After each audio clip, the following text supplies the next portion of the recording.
The weekend is in full swing on Sportswire Radio, and it's about time that the man that is here, and obviously he's so excited to be here. His fans are here with him, and obviously everybody else in the state of Iowa wants to tune in and talk to him, and maybe those outside in the yard, the underground, and the pros who always want a piece of him. But he's decided that it's time for him to come home. It's time for him to reclaim his throne. After all, it's his show, and obviously this is what he's built here on Sportswire Radio. And boy, has this man been a busy man, but has also been a bloody man. And I'm going to talk about that, and I'm going to talk about maybe some outsiders who have turned sinners, and maybe they're going to be getting their final sin coming up here on the 22nd of June, and maybe talk about this little thing called Summer Bash and the who's who of people that have been mentioned in it, a who's who of other people that have seemed like they want to be in it, plus a promotion called the PWF. And no, not James Taylor's promotion. Is that for sale still, by the way? But no,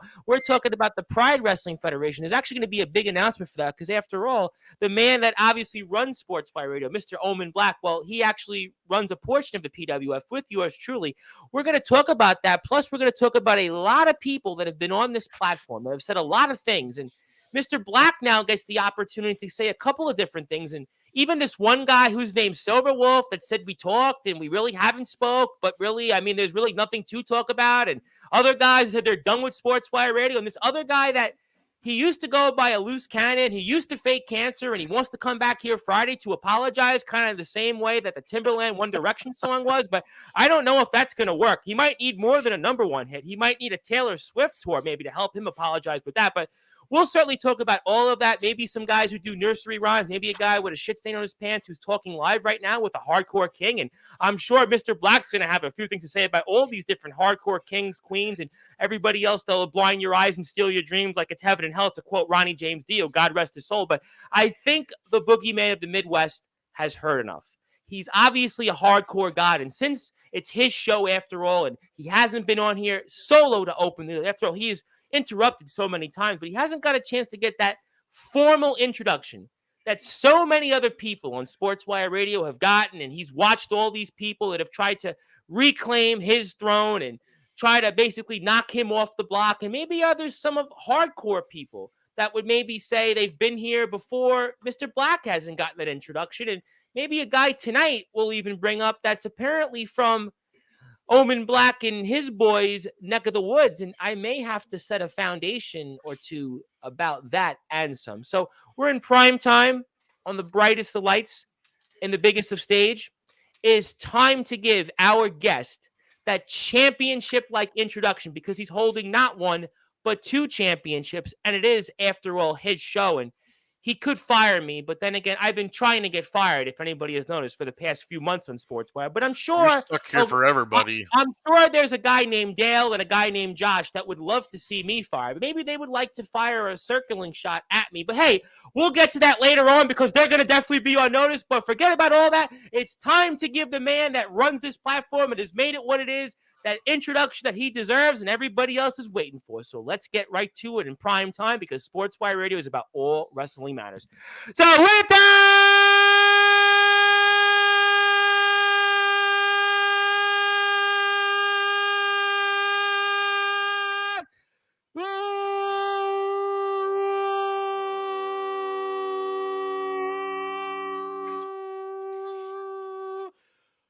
wait for it. Further ado, here on the Sports Report,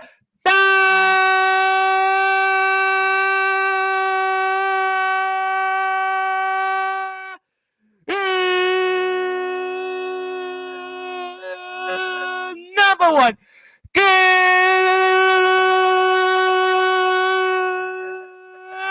global sports show. One of only two men who's a two-time Sportswire Radio Hall of Famer. The man that has built Sportswire Radio. He's the reigning, defending DKW heavyweight champion of the world. He's the IMF hardcore champion of the world. And he's a part of the foundation. His name is, simply put, the boogeyman of the Midwest, the hardcore god.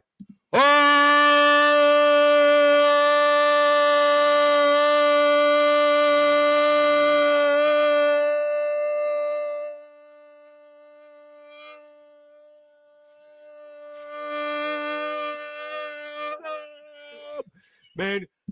The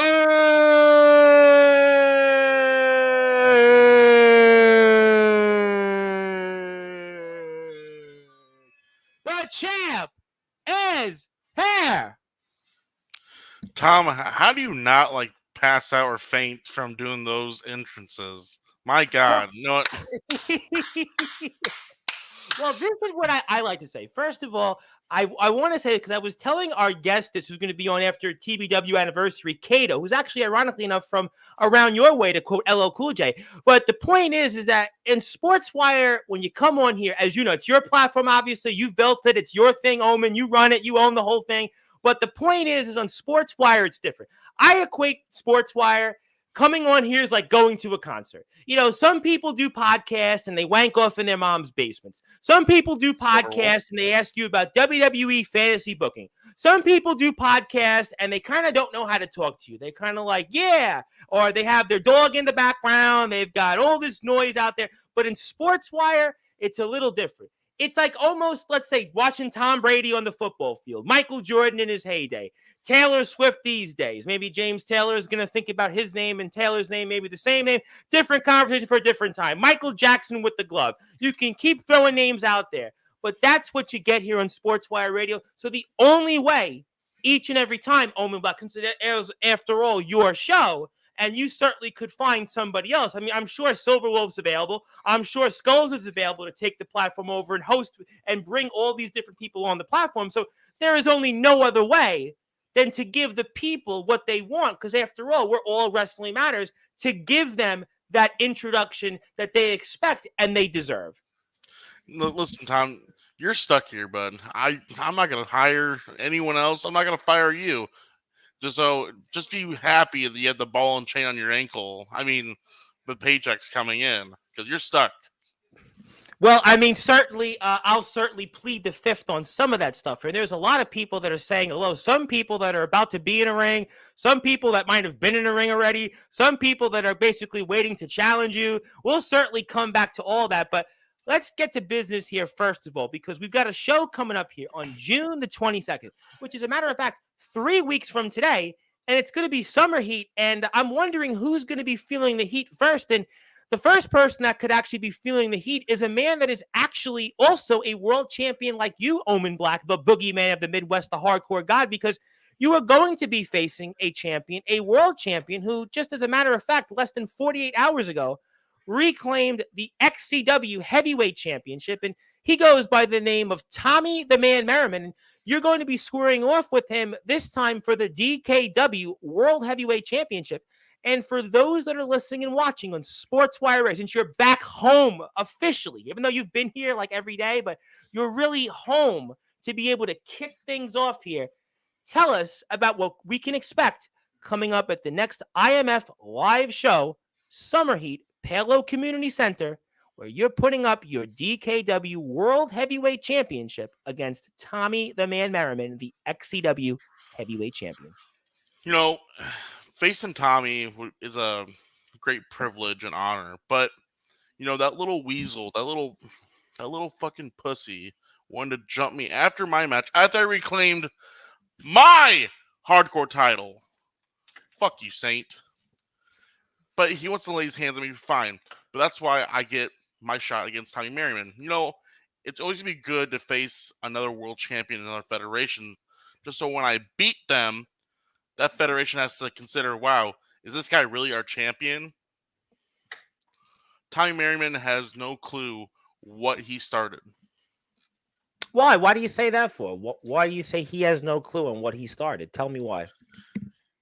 As you can see from the Rage in the Cage, him and I did watch it.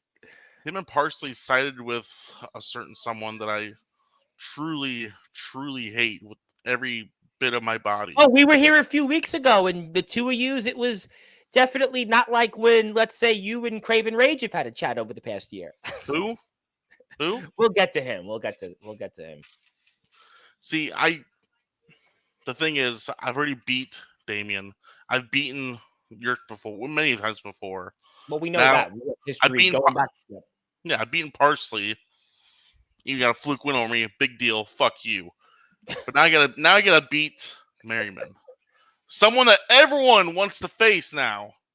I guess I saw the other night Anthony Steele wanted his dream matches just Tommy Merriman on Nemesis sessions. He wanted D'Angelo, Parsley, and Merriman. I'm like, you know what? I faced He two of those said that guys. here on Sportswire about several weeks ago, as a matter of fact, that came up with Steele, a man you've also defeated, I would like to remind the audience. You've defeated Anthony Steele. Yeah. I played the system when I met And Anthony. you were the man that made Anthony Steele relevant, because let's be honest, I mean, where would Anthony Steele be without Omen Black? I mean, everybody talks about, Omen Black was relevant by James Taylor and this one and that one. But no, the facts is that you're the one that maybe made Anthony Steele relevant to what he is today. In fact, he's even once upon a time co-hosted a show Inside the Ropes with you a few times. See, as Anthony Steele's my co-host, love the guy to death. But as a competitor, Anthony Steele, his second to last match in the yard was with me. Correct. And forever he'll have to live with the stain of the L on his record, saying I lost to Omen Black. Now, were there dirty tactics involved? I don't know. I won, but I guess he'll have an excuse why he lost. But the fact is, Anthony Steele and all these guys want to face Tommy Merriman. And now I got to live out their dream and face him. So you're welcome. Interesting. So let me ask you then a different question then. Tommy Merriman's a world champion. You're a world champion. You're multiple champions. If I were to tell you that, sure, this match is a dream match, but maybe is this match for supremacy on who's the best world champion, or maybe the best pound for pound big man in the Midwest? Is that a fair statement or a fair thing for me to bring up? Because think about it. He's a world champion. And last year, he was the champion in XCW. And this is a man that's been a world champion multiple times. And you're obviously a world champion multiple times. And if you think about it, over the past 2 years, you and him maybe have had the most championship reigns of obviously some of the most major feds right now in the yard and the underground. You can say whatever you want about different feds and different things, but the facts are you and him have been world champions multiple times. If I were to tell you that this match coming up on June the 22nd is a match maybe for supremacy on who's the best world champion or the best big man, what would you say? You know what, Tom, I wouldn't say it's for supremacy and I guess the title of the best big man in our region, because you're looking at him. I don't have to prove it to anyone. It's right here. Omen Black is that. I think it's what it is, just revenge. I can't let Tommy get away with putting his hands on me after my match. I have to set an example for everyone, because if I don't, everyone's going to think it's an easy way to get to Omen Black. Just attack him. He won't do nothing about it. No, that's not what's going to happen. If anyone thinks they can step into my ring, put a hand on me, just know that shit's coming your way. Well, certainly things came the way here for those that are watching, and for whatever reason, if you didn't watch it, whatever, I don't know. So you must have your head to be examined. But now we see here a meeting of the minds, and then we see Mr. Merriman alongside his cohort in Indiana, Mr. Justin Parsley, and we see you and some others down here, and we see that looks like that this is what happened a few weeks ago at Rage in the Cage, and we see some of it here. We'll go back and play the tape of what actually happened when you guys were all getting, beaten up, and that's what's about to happen. That's the finish, and now we see where we're going here. And walk me through. Now you see this again. Maybe how much does this motivate you going into June 22nd? See, this is just a normal day for me. I love watching violence like this, but. This is about to be the finish of the match. For those that don't know, this is actually where the match is going to be. And that sack of shit thought he was going to get away from me, climb up the cage, win the title belt back. But no, not going to happen. I made sure that was not going to happen. Well, that's why you're a hardcore god. Yeah, unlike fucking Atomic Titan.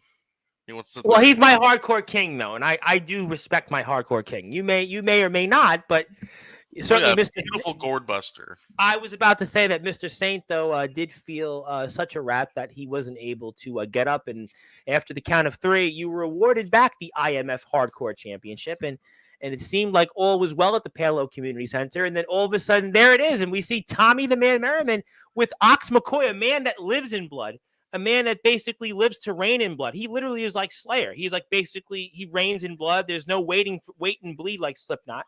He doesn't really give messages in blood like Pantera. He's just basically a rain in blood. The man, like I said, he eats, drinks, sleeps blood, bathes in blood.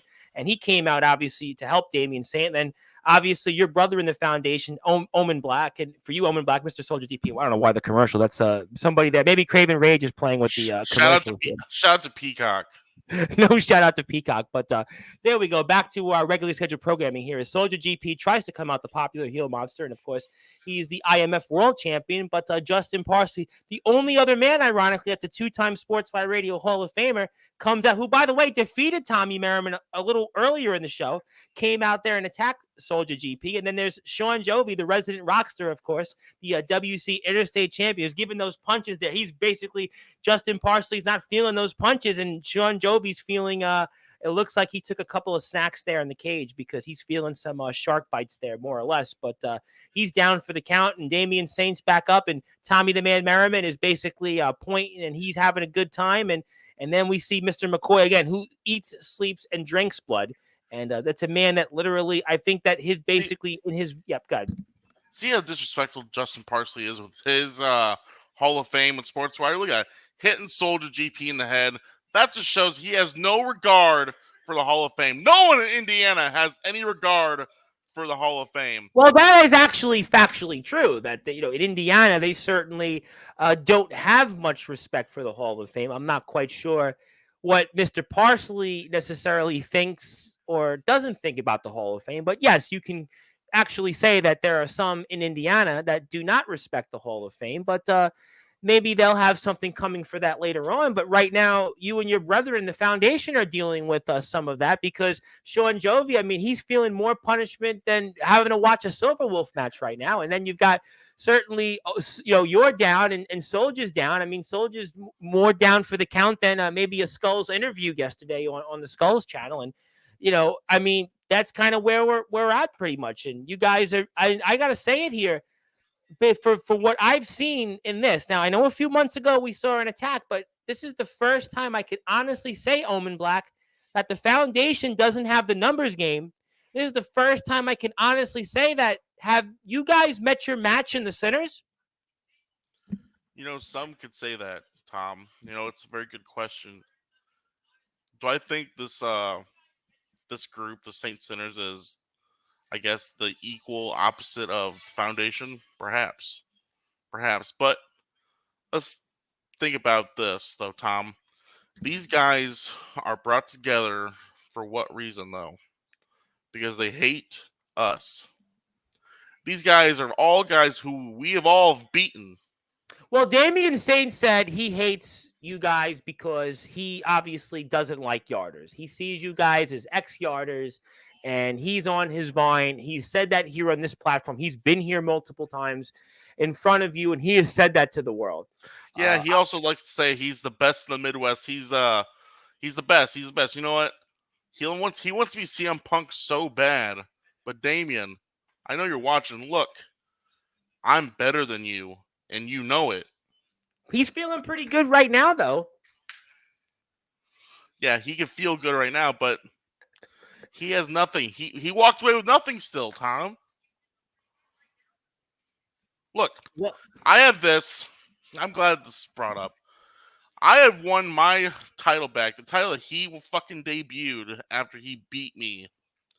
This thing is so gross because I don't want anything to do with Damian Saint in my division. It's my division, Tom. Now, my colleague here.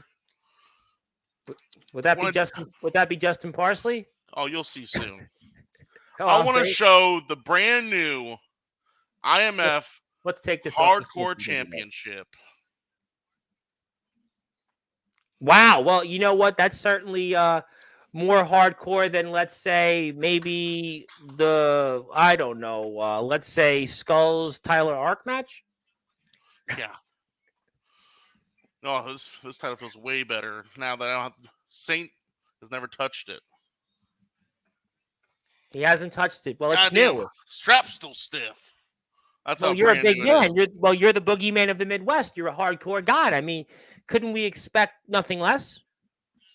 No, Tom, you know, if anyone's my biggest fan, it's you. Obviously, you're my best employee. You know I damn don't know if well. I'm the best employee. I might be the worst employee most of the times, but that's obviously Hey, out of all the times I've told you to go off script and shoot on Silver Wolf and Indiana, As a matter of fact, you did Silver good. Wolf. You know what? Actually, real quick, because there's actually somebody who's a hardcore wrestler that actually wants to say something to you, and it's not Damian Saint. But before I do that, Silver Wolf actually called here, and I'm wondering, Silver Wolf, we don't really take live calls, but I'm not sure what you could actually want, Silver Wolf, He especially called after just now. he called just now. Yes. Oh man, I want to hear what he has to say, but then again, I just don't want to listen to stupidity. Well, it's your So show, Omen, but there is somebody though that does have something to say very quickly to. I know you're a busy man. Obviously, there are certain people that come on this show and say, no guest. There's one guy in Maryland who's been a champion for hundreds of days, and his policy is kind of we stick to where we are. We don't really bring anybody else that's outside of the company he owns. But I know there's people like that. Then there's obviously some other people that come on, and I gotta be able to speak one to one and.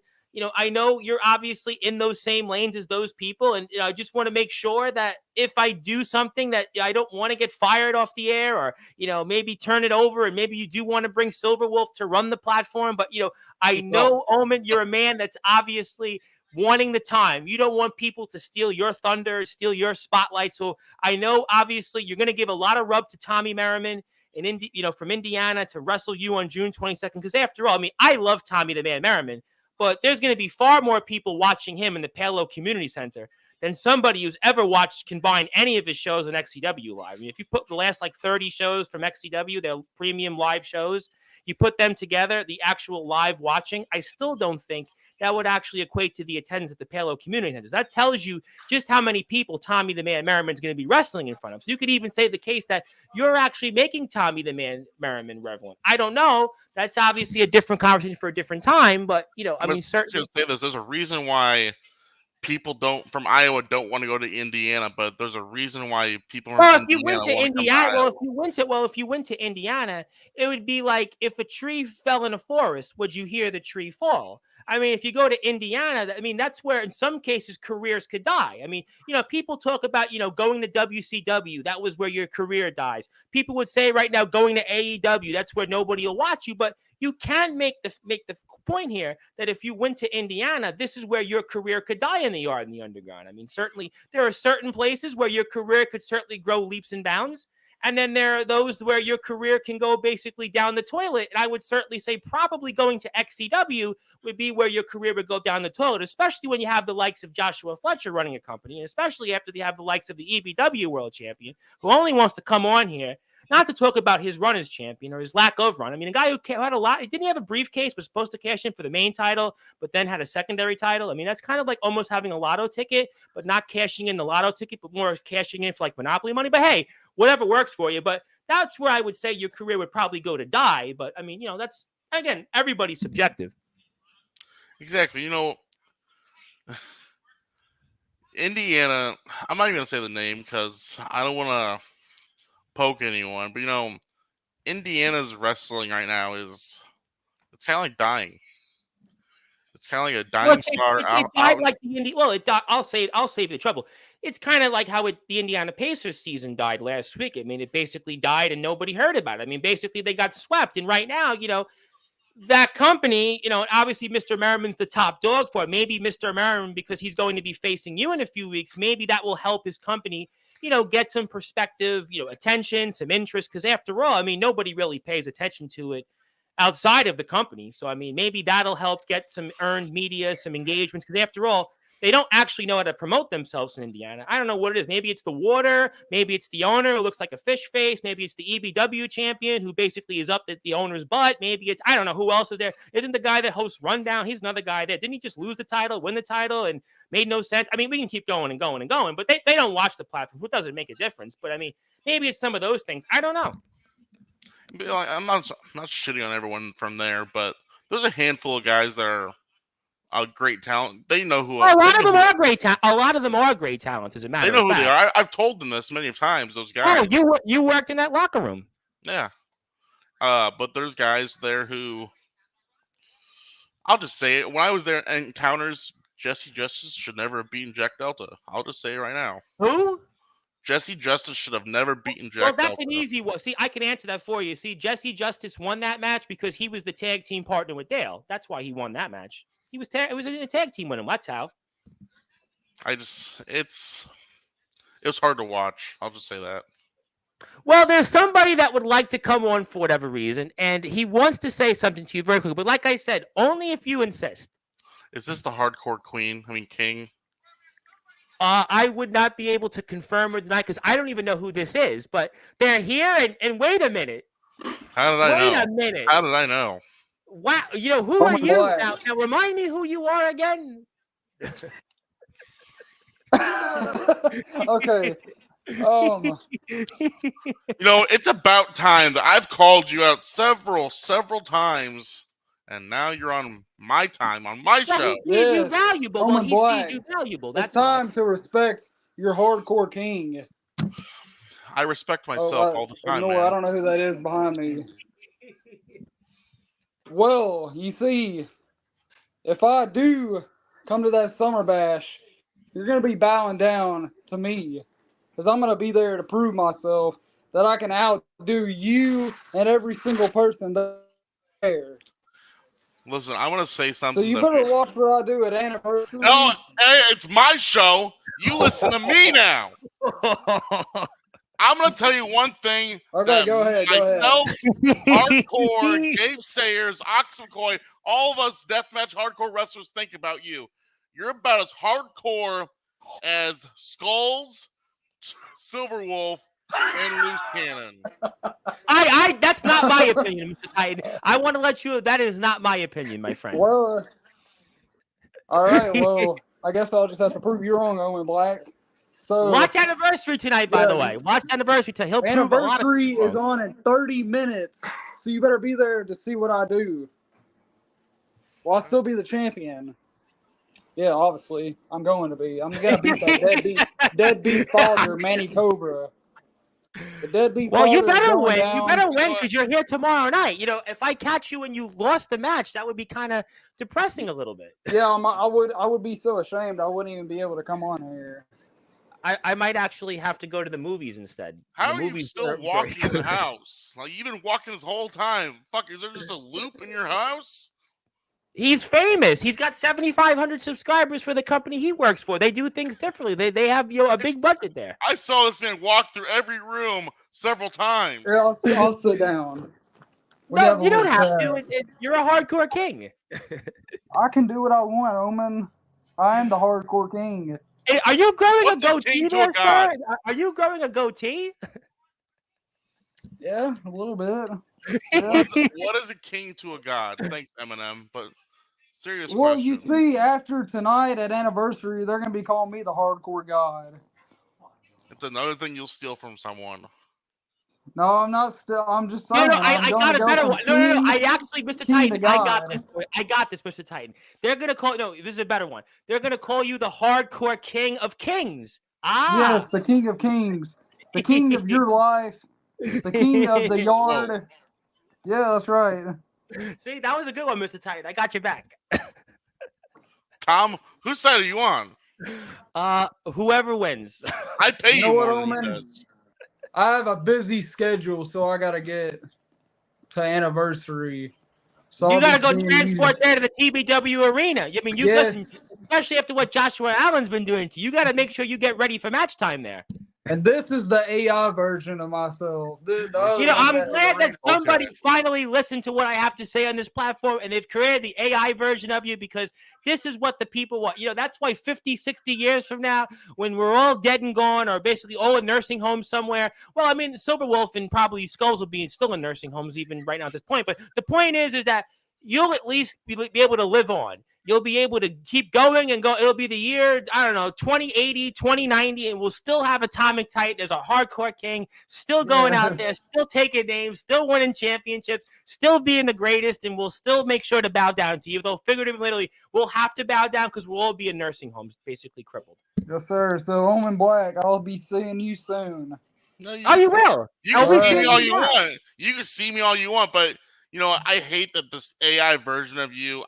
I've said it to everyone. I hate AI where it's going out. Look at this. This AI version of Atomic Titan doesn't have the turtleneck on. He looks like a fool. He's looking better. That's What do you think? He's right. got facial hair now. He's got new glasses. His hair's pushed back a little bit. He's got a new shirt. I mean, you know, this is what champions do. They dress in ways that certainly showcase and show who they are. Yeah. Okay. Thank you, Mr. Titan. And by the way, Mr. Black, and it's your show. Since to I'll remind see you later, Omen. he'll be here tomorrow, Mr. Titan. Mr. Titan will be here tomorrow. I just want to let I you know. noticed he wasn't wearing the turtleneck. So, Mr. Black, if you're not doing anything, you're certainly more than welcome to stop by and return the favor, or maybe give the receipt, as some might say. Oh, he's getting the receipt for sure. I'll send the.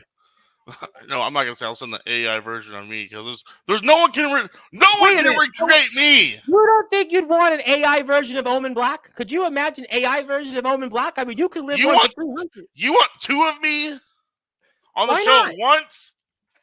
Craven Rage will still say he's going to want to face you. We wouldn't get along.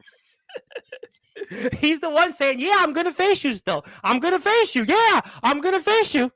He'll have a better luck at facing the AI version. I don't want to talk about that pathetic piece of shit puke. See, He's going to be world champion though in a couple months, so he'll be here back and be the Nightmare and the ruler of the yard again. for someone who says they're not in the system, this guy gets so many rematches for titles out of the blue. Why do you think that is, by the way? Tom, you know exactly what I think. I can't say it because I don't want to be rude, but you know. We're on Sportswire. We're live. We all know. We all know. I'm looking at you. Whoever's watching, I see you. We all know. You think he's watching right now, you think?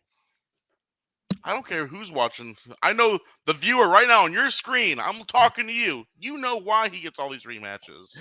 I mean, I would certainly not know why he gets those matches, but although I've heard some confusing things from him. He talks about management. He's talked about Packer, Linda, whatever the hell her name is.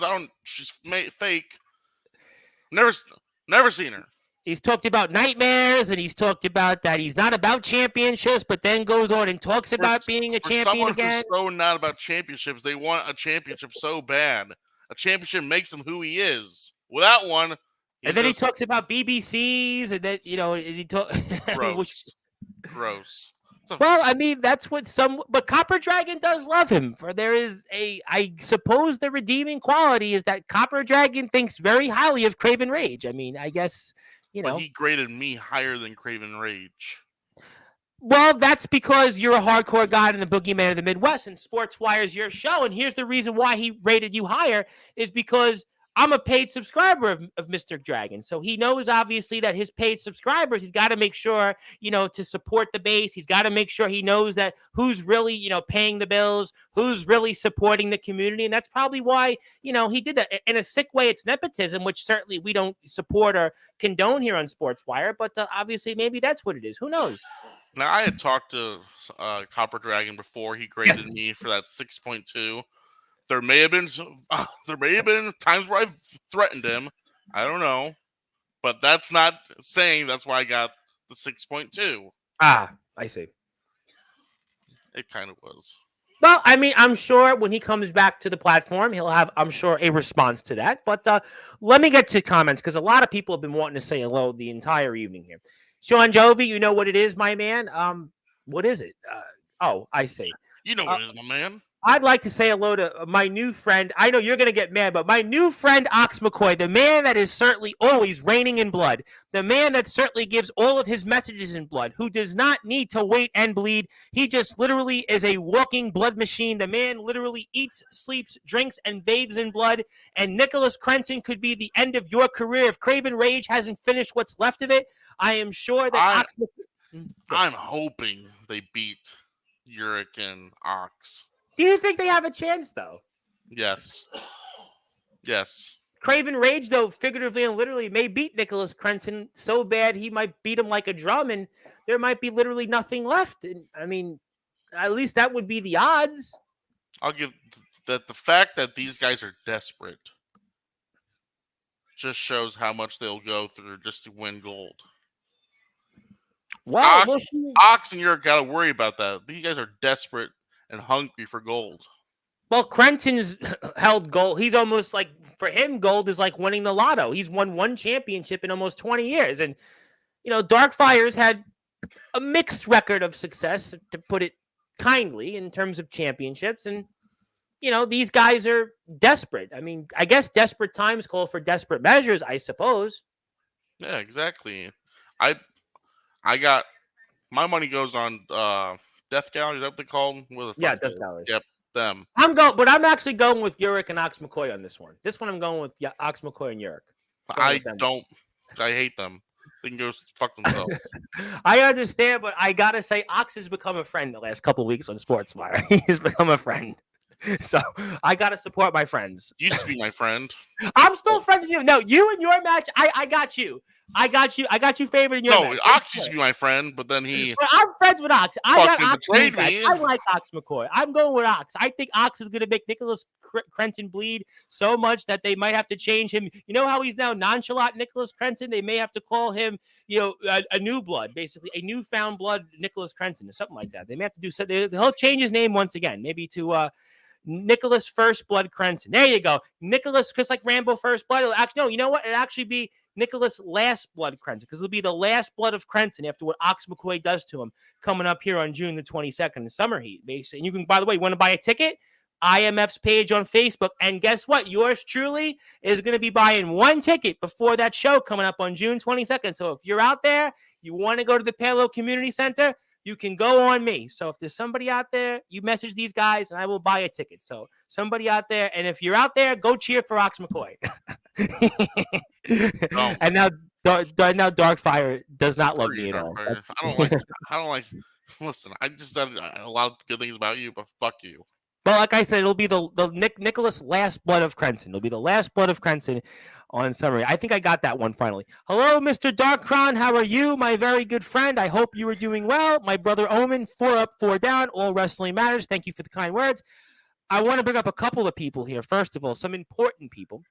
First of all, Mr. Delta, who is the ROEW champion of the world. He's got a new look. He's an outsider now, and he'd like to say something which he usually doesn't do here on this platform. So I'm going to read it because he's my friend, and I own 2 of his shirts. So does me winning the ROEW entice Omen to come back to ROEW? I promise, the biggest Delta driver of all time. What do you say to that? You wouldn't want me coming back to ROEW. Why do you say that, though? James Taylor's the owner. I mean, you and James Taylor are buds. I mean, James Taylor, some would say James Taylor discovered you. Listen, remember how Ric Flair, remember that guy? You heard of him? I think I heard of him. I think so. Every time that dude bled, his hair is just a bloody mess. Yes. Delta, that's you. If I come back to ROW, that's you. So don't. Why not, though? He's not Jacob Collins when you flatlined him. Listen, I'd be a fool if I was going to sit here and say, "Oh, Delta's going to, be a good match with you. I hope I win." No, but you're not everybody else, and Jack Delta doesn't ask people for a match. It's usually guys that come on here. Yeah, I want to wrestle Jack Delta, like Craven Rage. I'm going to wrestle Jack Delta. Most people don't see that believable. Yeah, guys come on. Everything those guys say, like, "Oh, I hope I win. I hope I have a match." No. Yeah, but but my point is that he's actually talking to you directly. He doesn't do that. It's usually the other way around. So that's, I think, a sign that this would be a match people would want to see. I don't think he can go my style, though. I don't think. When's the last time Delta went Extreme? Well, he's been in some big places, WCEF. He's been in places, such as NGJPW. I mean, he's been in some big places that have had that type of style. I But mean, he's has wrestled he on though? and he's wrestled on the ground. He has been a ground wrestler before. I think that's obviously a sign that he is hardcore. Can't fault him for who he wrestles. Can't fault him for No, Jesse Justice. Can't fault him for no. Ecstatic. Can't fault him if he's wrestling certain wankers in Indiana or North Carolina. Can't Listen, fault him on that. I'm not faulting Jack. I love Jack Delta. I love him. I love watching his shit. But as now you're talking to the competitor, Omen Black, it'd be no match for me. I see. So you saying that he should stick to JX then? What you're telling me? I would I would love to see you get revenge on CJ Black. Really would. Well, Big Man Cam was here yesterday, and he seems to love CJ Black. He seems to be a good friend of his. Big Man. I was his friend too. Me and Soldier were his friends. And look, don't worry about it, Cam. You'll be on the same side as Delta and all of I us. think what it is maybe CJ Black sees the fact that Big Man Cam has this massive TikTok following, and he's a TikTok influencer. CJ uses everyone. He used me and Soldier. He used that pathetic idiot Well, from Jack Delta he Indiana. used in the past is the relationship with Jason Storm is up and down. It's up and down. Who knows where it goes now? I mean, there's that. So I mean, the history is what it is. I mean, but CJ uses everyone. He uses Storm. He uses me and Soldier. He used that fat idiot from Indiana. It's there's a couple of fat idiots in Indiana. Though. you know what I'm talking about. Yeah, I know that one. Yeah, I don't like him. I don't like him for whatever reason. Speaking of one person though that just says hello. Now he was obviously out wrestling, I would imagine today, and something that would actually be more of your lane in the great state of Massachusetts in the NEW Riot in the Ring. And that's a man that obviously I'm sure perked your interest who just came up on the screen. That would be one match that I guess I'm siding with everyone. Everyone nowadays wants to face D'Angelo Flame, and I guess I'd be a fool to say that I don't, because I do. I want to face D'Angelo. Yeah, he's the guy, man. He's the man that I want to be the guy who pushes D'Angelo to the limit. Well, maybe you will. Maybe you will. He hasn't faced a lot of big guys who don't give up. Like I look at all my matches, I can't be put down, and it's rare for me to get put down. Well, I mean, certainly he's faced different competition. Well, he's actually facing a big man tonight. We'll see if that's a test. And Alan Michaels, who, by the way, is my good friend, Alan Michaels.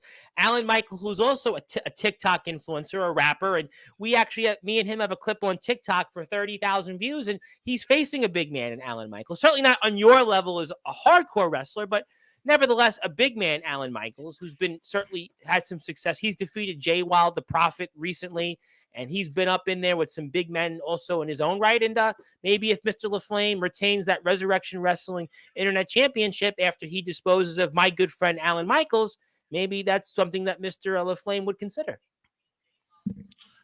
Summer Bash is a land of opportunity. That's what we called it. And well, has Mr. LaFlame, has anybody contacted Mr. LaFlame about that? Has Mr. LaFlame been made aware of that?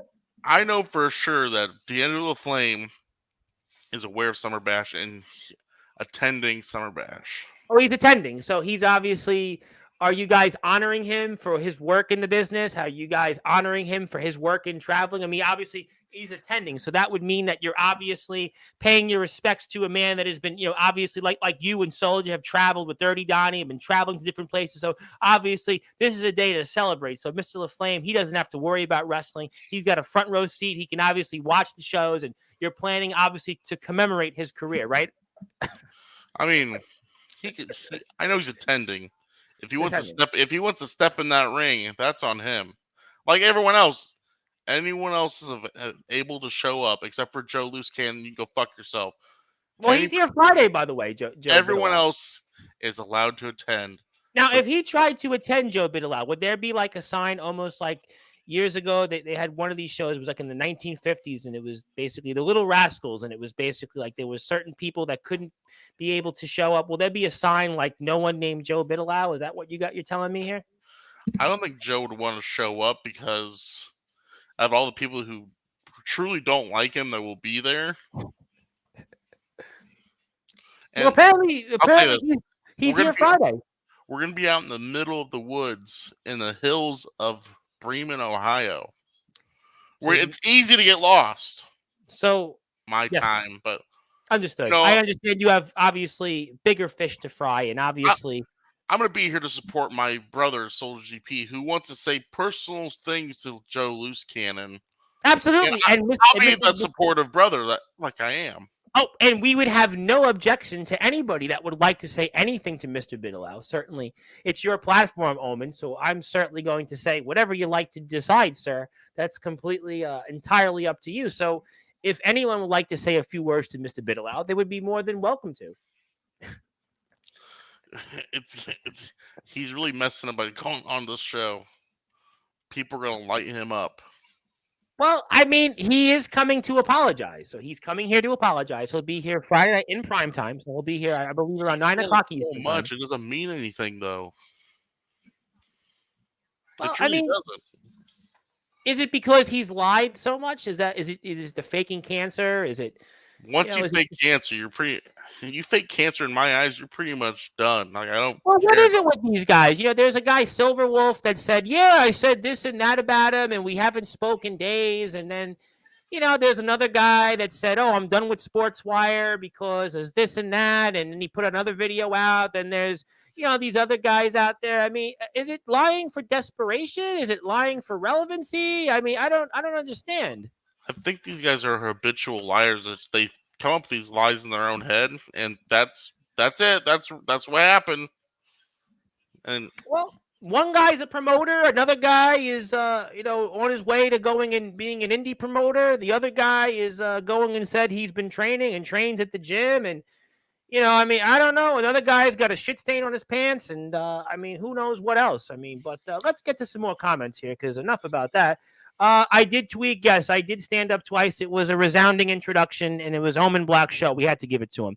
I don't think Delta could get up Omen for the Delta driver. Interesting. He couldn't.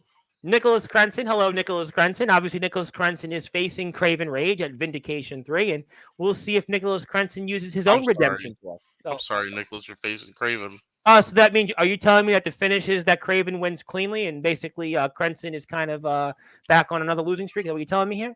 No, Crenson's wasting his time facing Craven. It sounds like Craven Rage is scheduled to win that match, is what you're telling me.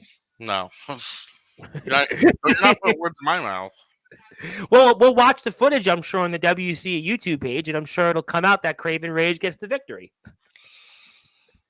If he gets the victory, he played the system. Well, I mean, obviously, I am sure in the next show we'll see Craven Rage squaring off with the whoever's the WC All-Out champion between a Joker, Kodak Kid, and James Marshall. So I'm sure that we'll see that again. But let's move on. I'll get you up too if you keep talking, Soldier. Interesting. Mr. Delta's on offense for a change. A rare position for the champion. Mr. Delta's usually the one used to people challenging him. And Atomic Titan says if Delta can get up Gage Flair and who? He can get up Omen. Who's the second guy again? Remind me who the second guy is. But yes, Gage Flair. He did actually defeat Gage Flair in Tennessee Backyard Wrestling. Yes. Those are nobodies, though. Gage Flair, I would say, is not a nobody. Oh, you said Gage Flair. Okay. Yeah. Okay. And the other guy, he's all right. Well, the other guy, I mean, who you had a briefcase to get a world title and then cashed in on a title that's 10 years old and now is irrelevant because the faction that briefcase looked like a lunchbox for him. Jeez, he had encounters, and that probably was his weekly lunch, though. You can't blame him. It was funny. It was funny watching him walk around with it, like it meant something. It probably is his weekly lunch in there. Can't blame him for that. I mean, he's got his better luck with that walking around than getting booked into GTS. Oops. Yeah, good luck. You'll never make it to GTS. No, I can tell you he's got zero chance, less than zero chance of being in GTS. Sorry. I mean, I could, think that'll. The Foundation have a better chance. I think Big Man Cam has a way better chance, but let's not go there. I'm the true hardcore god. I think Mr. Titan came on here and kind of addressed some of that. Let's go to some more comments. Atomic Turd, no hardcore king. You have to face real hardcore challenges. You have faced come to Summer Bash. Well, he kind of addressed that. And also, yes, they were lucky they're the IMF Tag Team Champions. I'm good, Darkfire. I just don't know about your chances against Ox McCoy and Yurik the Viking. Mr. Allen obviously did not like much of Mr. Titan coming on here.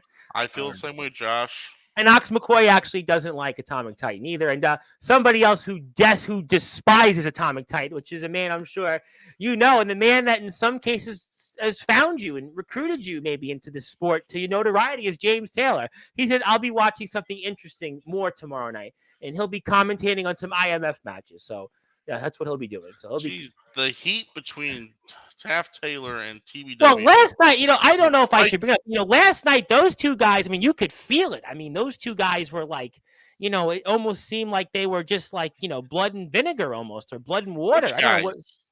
Oh, Mr. Taylor and Mr. Titan. It seemed like that those guys you could tell that there was some real tension. I thought they were buddies. I thought they were best friends. I thought they were obviously, buddies. And I thought everything, obviously being TBW alums. And I just thought that everything was good with those guys. But apparently, I mean, those two guys could really go into some fisticuffs there. Maybe that could be a celebrity boxing match here. Maybe they should have a celebrity boxing match on Sportswire Radio, and we could have James Taylor and Atomic Titan go at it. What do you say on that? Because I think that's the only way it might be settled, because James Taylor and Atomic Titan just don't like each other. They don't like each other as much as, I don't know, I mean, wrestlers that get booked in XCW that don't work in XCW. I have no comment for once.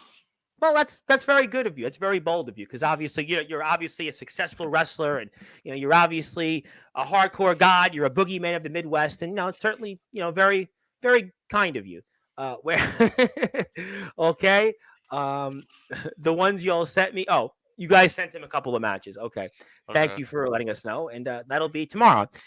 Nicholas Crenton better pack a lunch, because I'm whooping his ass all goddamn day. And I'm sure that Nicholas Crenton, that lunch, when Mr. McCoy gets it, I'm sure he'll wrap it in blood. So I know that Ox wanted to come on the show for a little bit on my spot. Bring him on. But you know what? Before then, I have someone else who wants to come onto my show. Well, who could that be? I want to say hello to my good buddy Brandon Castelli from DBW and VTW. And I guess Thursday Night Thunder Punch just released. Go check it out. So thank you for that. So who am I bringing on here? Is Justin Parsley here or what? Oh, you got the dog?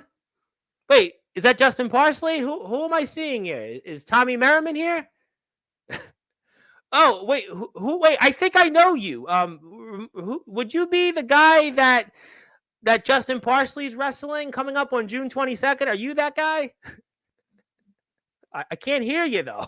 Have you been muted? Has Justin Parsley cut your audio? Has Fletch cut your audio for Encounter? I hear you, Omen, but I need to hear Soldier. I hear you now. I hear you, kind of. I kind of hear you. I'm the guy that exposed everybody to the real Parsley.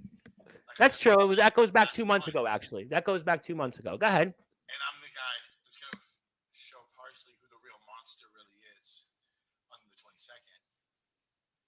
And I'm the guy that's going to interrupt Parsley next Thursday when he accepts his three-time Hall of Fame induction. What? Yes. He's actually getting inducted into the Hall of Fame for a third time. I've never disrespected the Sportswire, so. Well, Mr. Parsley didn't disrespect it. I mean, I'm sure his cohorts in Indiana, his employer, and obviously one of the students. He hit me with his Hall of Fame picture. I did see that, actually. Glass got stuck in my hair and everything. That's got to hurt. Kind of. That sucks. Well, he wants your championship next, though. I mean, he hit me a lot harder than Tyler Hart hit Skulls. It's kind of like, where's all the backlash on that? Well, I think he hit harder than maybe anybody in what I saw on Unlimited Violence. After all, it's Unlimited Violence, but wasn't much of Unlimited Violence on Indiana's last show on Thursday, and Mr. Parsley took out some of that aggression in Iowa. Well, after all, because, I mean, more people have watched, I'm sure, Mr. Parsley live in the Palo Community Center than maybe the past 20 or 30 appearances he had on XCW live shows that were on YouTube. Yeah, more people are going to watch him get his ass whooped June 22nd when the bell rings and we go one-on-one. Well, I'll ask him about that on Thursday, and you're welcome to stop by. You're welcome to say hello and introduce or reintroduce yourself to Mr. Parsley. I definitely am going to stop by. Oh, that'd be very nice. I would be more than happy to see you again. So, I also hear from a birdie that you're going to be making an appearance as well coming up the following week. I heard the 13th. I heard the same thing. About me. I heard. Yes, I heard it was going to be about you at 10 o'clock Eastern time on the 13th. That's exactly what I heard. I got my Goldie back. Somebody gave me the schedule, and I looked at the dates I'm working, and it was you on it at the 10 o'clock Eastern time. Why don't you do us a favor and bring that Ox McCoy in here? Yeah, I could certainly bring in Mr. McCoy. I could do that here in about 2 seconds. Let me give Mr. McCoy the link here. I'm sure I'll be happy to get the link. I just sent it to him. If Mr. McCoy is watching, he just got it on Instagram. So if you're on Instagram, Mr. McCoy, you can check that out here. I also want to say hello to Mr. Psychotic Freak in Legendary Backyard Wrestling. How you doing, Mr. Psychotic Freak, in the great state of North Dakota? And by the way, he's no fan of Mr. Anarchist Gunshot, who seems to be making his way around. I hear you now. Here's good.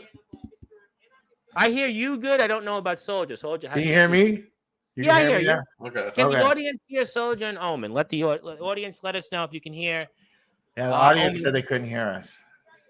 How about now? Audience, what Darkron said. How about now? Let us know. Let us know, audience. Don't fail us.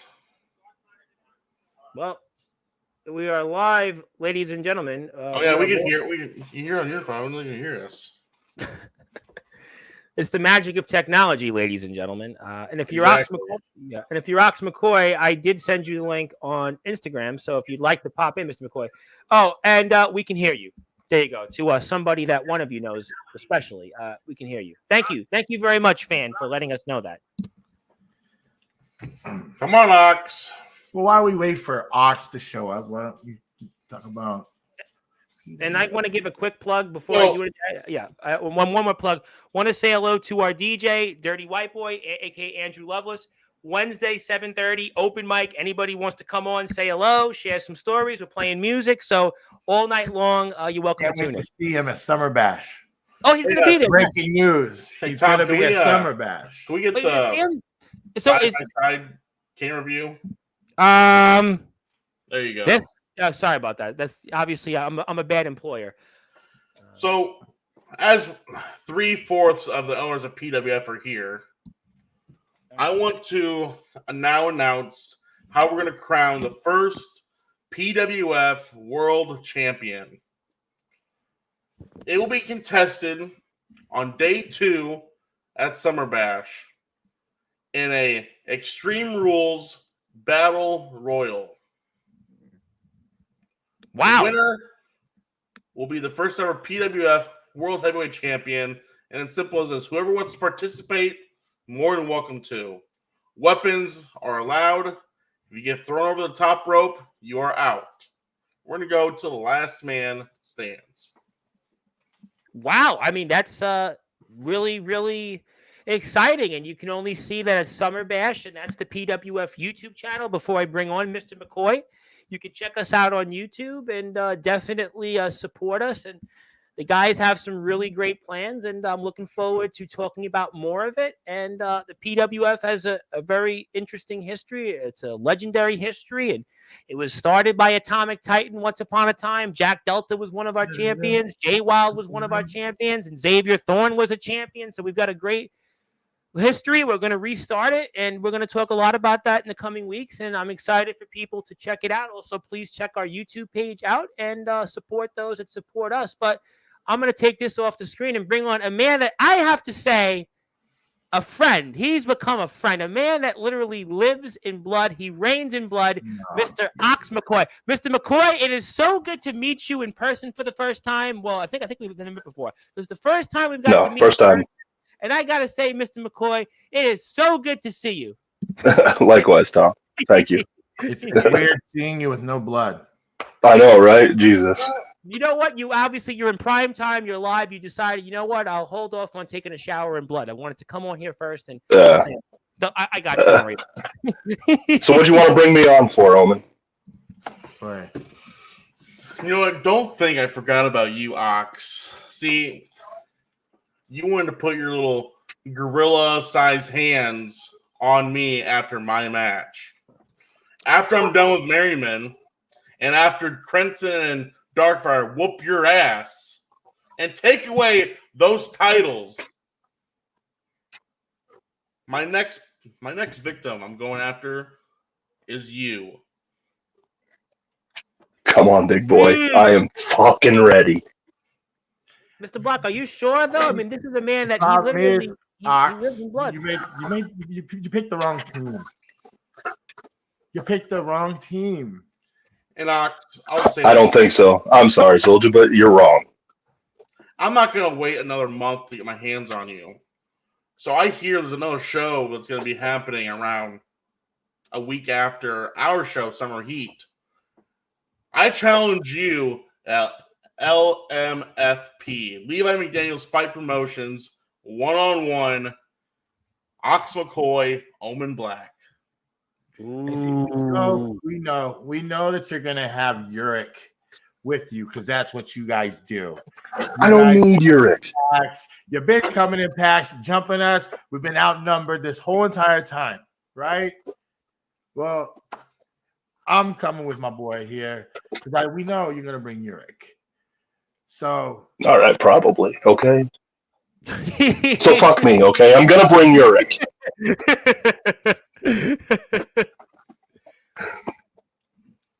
But guess what else I'm bringing, Omen? What? A whole lot of fucking glass. I am gonna bleed you out. You have one thing right in that whole sentence, that you are going to bleed. Oh, I hope so. That's kind of my thing. That's a regular thing for him, though. Blood's nothing for him. The man lives in blood. Here I am at. All he's known for is bleeding. Hey, if I do one thing good, hey, come on. Hey, you know what? That's fine. But you know, But I'm still gonna fucking kill you. I'm not gonna kill you. I'm just gonna hurt you real bad. Nicholas Crenson said he was gonna kill me. He said I'm a pussy for getting out of the cage after bleeding.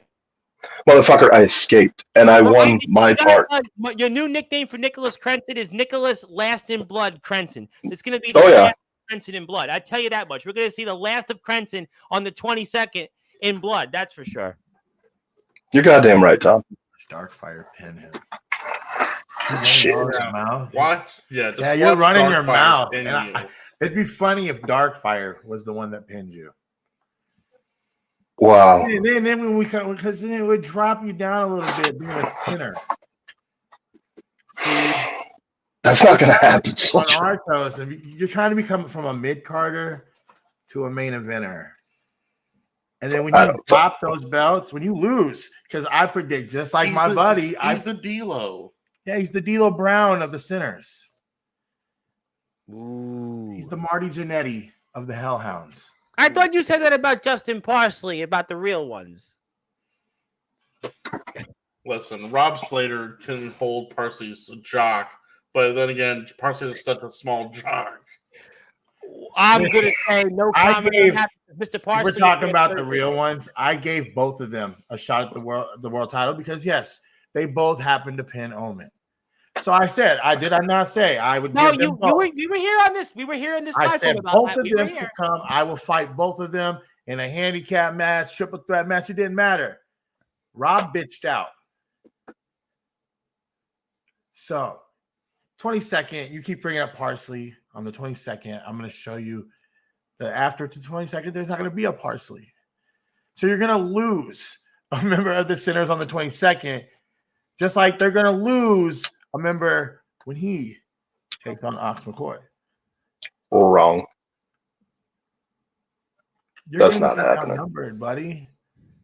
We're always outnumbered. That's why you guys got the best of us. There was 5 of you against the 2 of us. Just listen, the Saints Sinners. Hey, they're not. We're just smarter.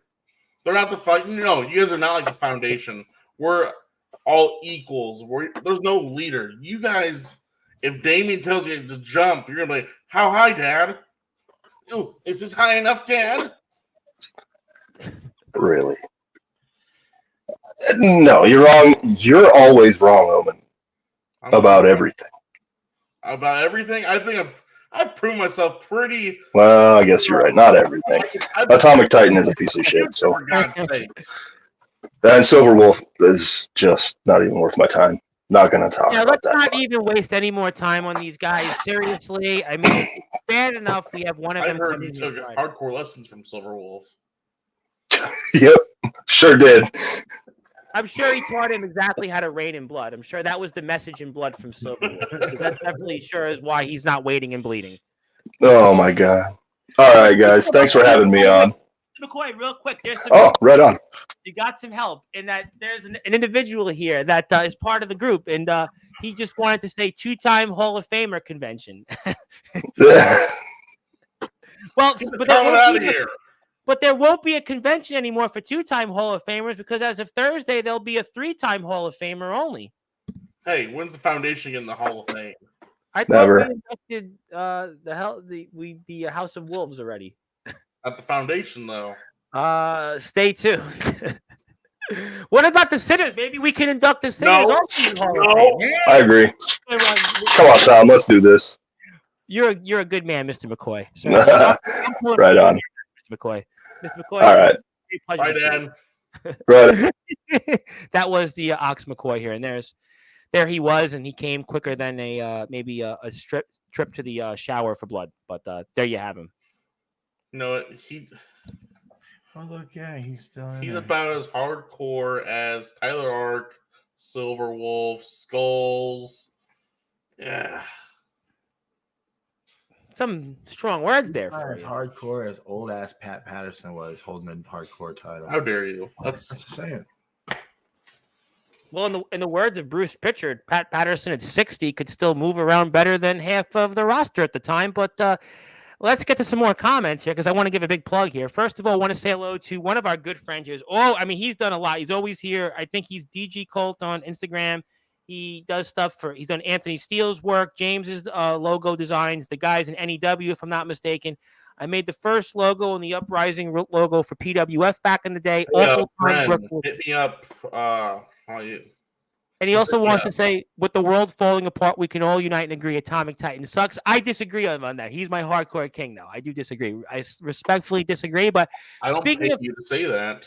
Well, you're paying me to say this because I've actually got a big plug coming up here, which actually for all of us here in the underground and the yard need to unite and support. That is Boneyard Productions, because Boneyard Productions is now the mothership. It is the Jim Johnston for all underground and yard music. So if you're out there, you want a custom theme, you want to get your own kind of character created, you want your own music to come out to and don't have to worry about copyright, don't have to worry about if this wrestler has that song and have to ask somebody before you can use it.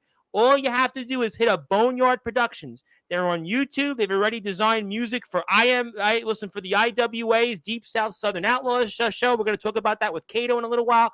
They've done work for Jay Wild, Atomic Titan, yes, that guy, and a whole slew of other stars in Resurrection Wrestling. Also, Brian White, everybody knows him. And so if you want to go out there and are looking for custom music for the underground or the backyard or your favorite promotion or your favorite wrestler, Boneyard Productions. So go hit that sub button, message Boneyard Productions. So like I said, you don't have to worry about copyright issue or what wrestler uses that theme. All you have to do is go to Boneyard Productions, get in touch with them. And if that doesn't work, I'll personally get you in touch with Boneyard Productions. So if you're out there right now, you want your own music to design your own character and how your own feel to the ring and everything you're about to do with your finishing move. You want to have that character that gives you the success where you can go to different places like the IMF and go in front of hundreds of people and be relevant. And any other place you might go to and show up in.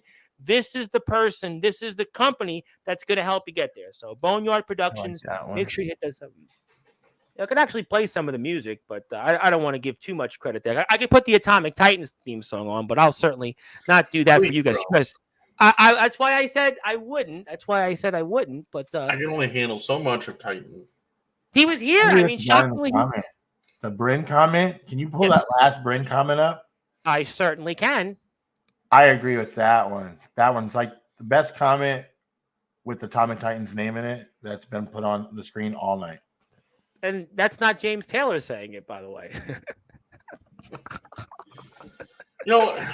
Speaking of James Taylor, all these the nemesis. he's James been getting Taylor. a lot of pushback, a lot from guys like Steele. Steele was on the other night. They were arguing back and forth.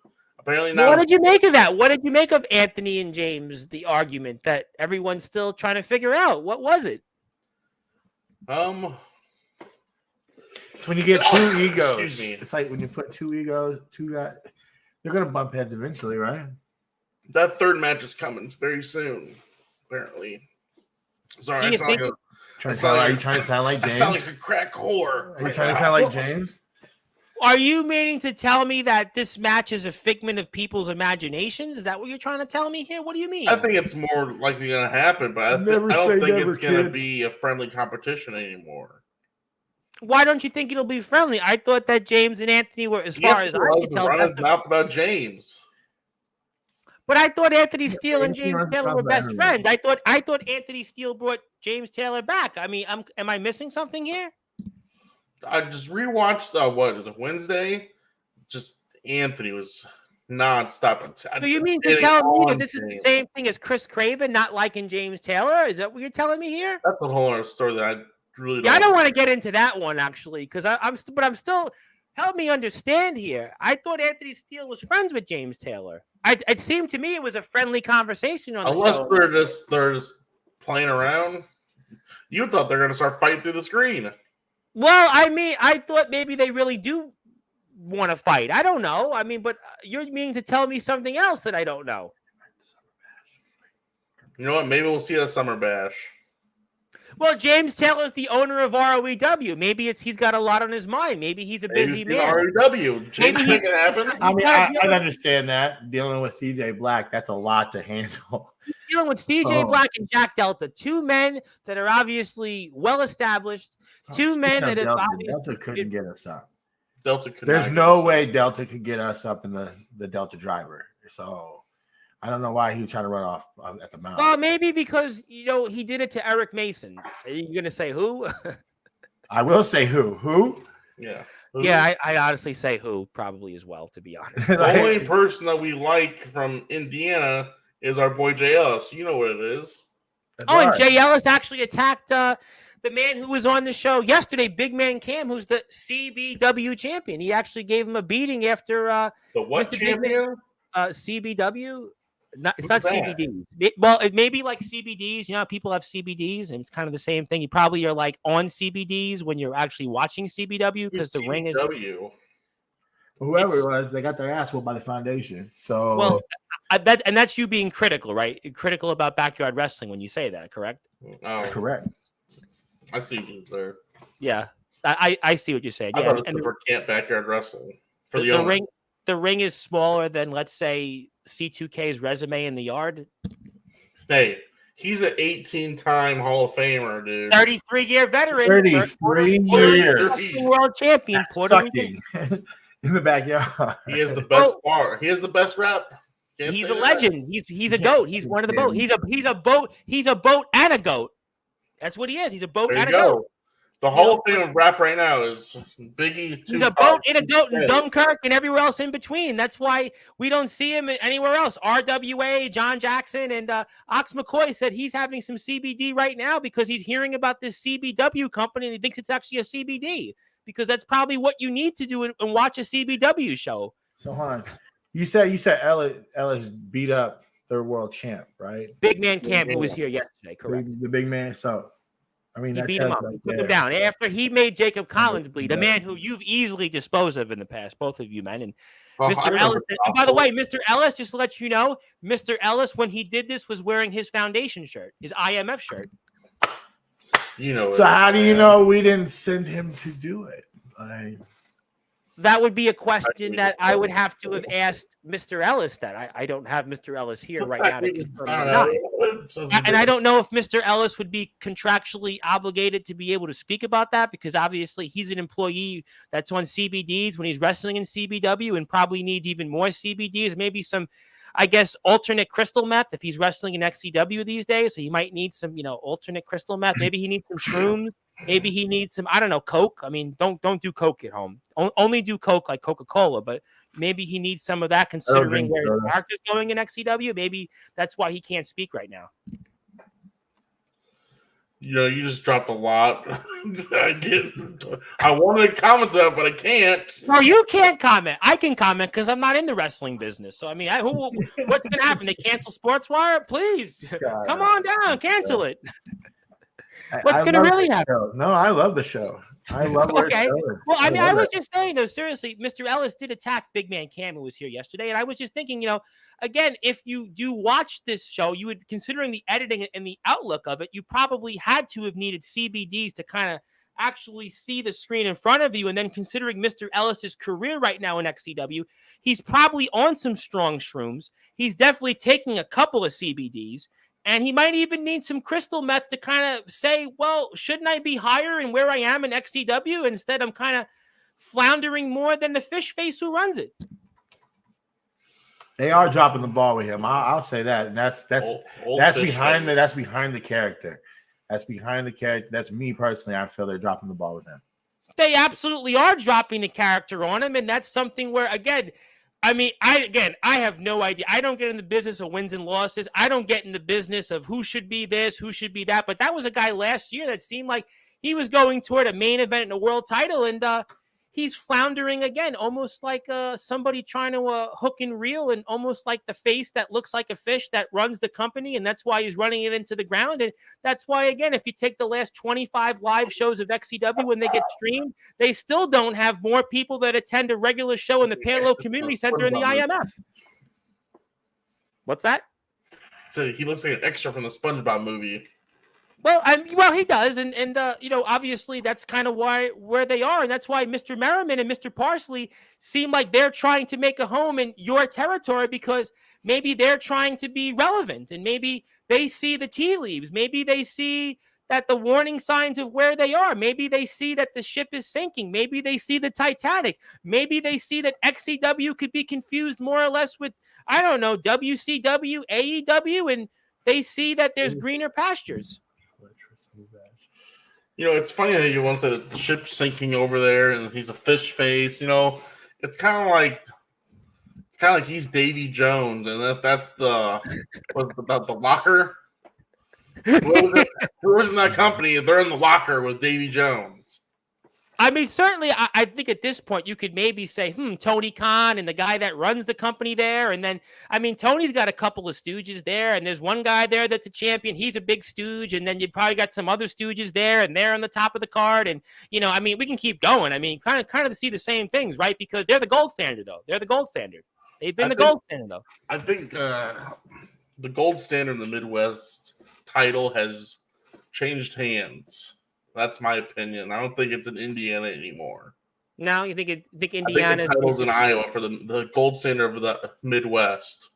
So Indiana is basically, you're saying, is basically to the equivalent of, let's say, when you guys have now basically gone into prime time, you guys have become like Netflix and Peacock, whereas let's just say that those in Indiana have become almost like, let's say, an infomercial, or maybe public access television, or maybe, I don't know, let's say somebody's high school television production project, or basically somebody that's selling lemonade on a stand on a hot summer day, almost.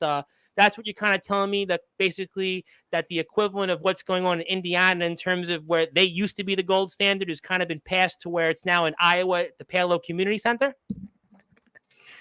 Listen, I'm not knocking on the talent.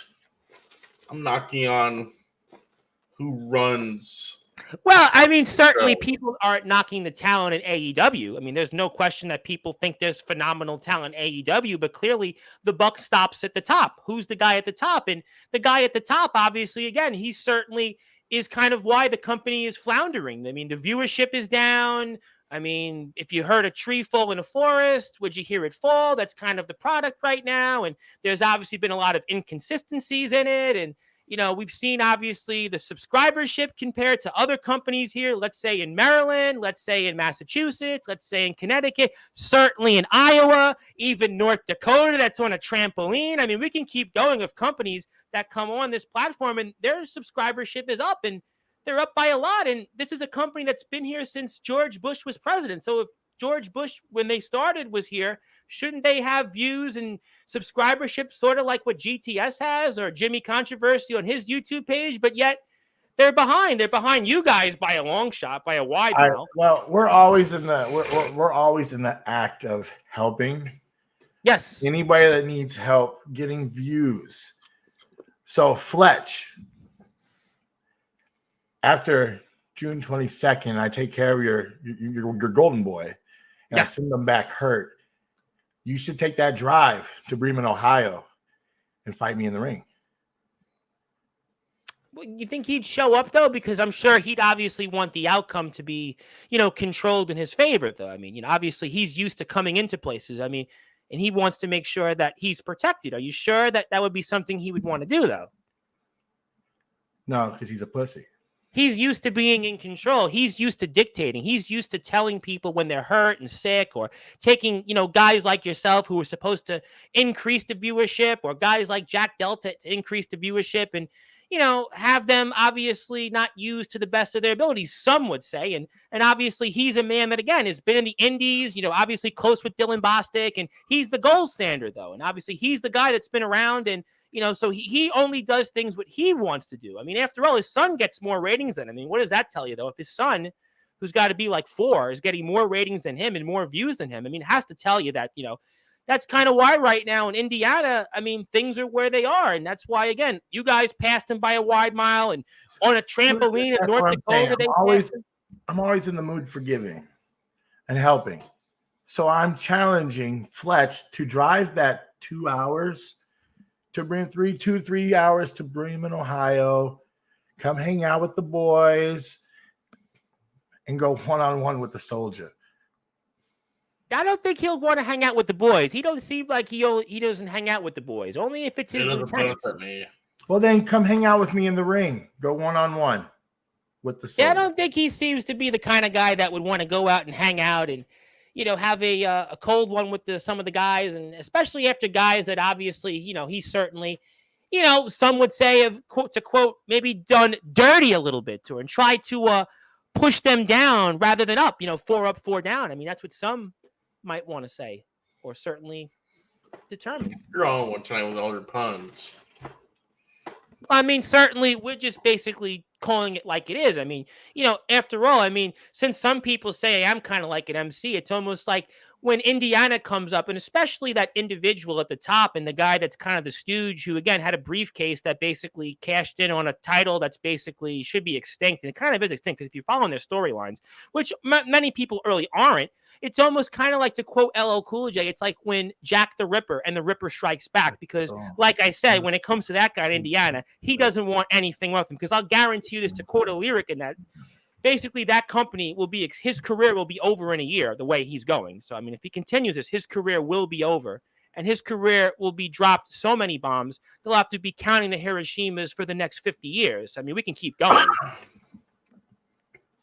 Just, I'm just still picturing, Fish Face, Davy Jones, and everyone else there is in the locker. It's funny to me.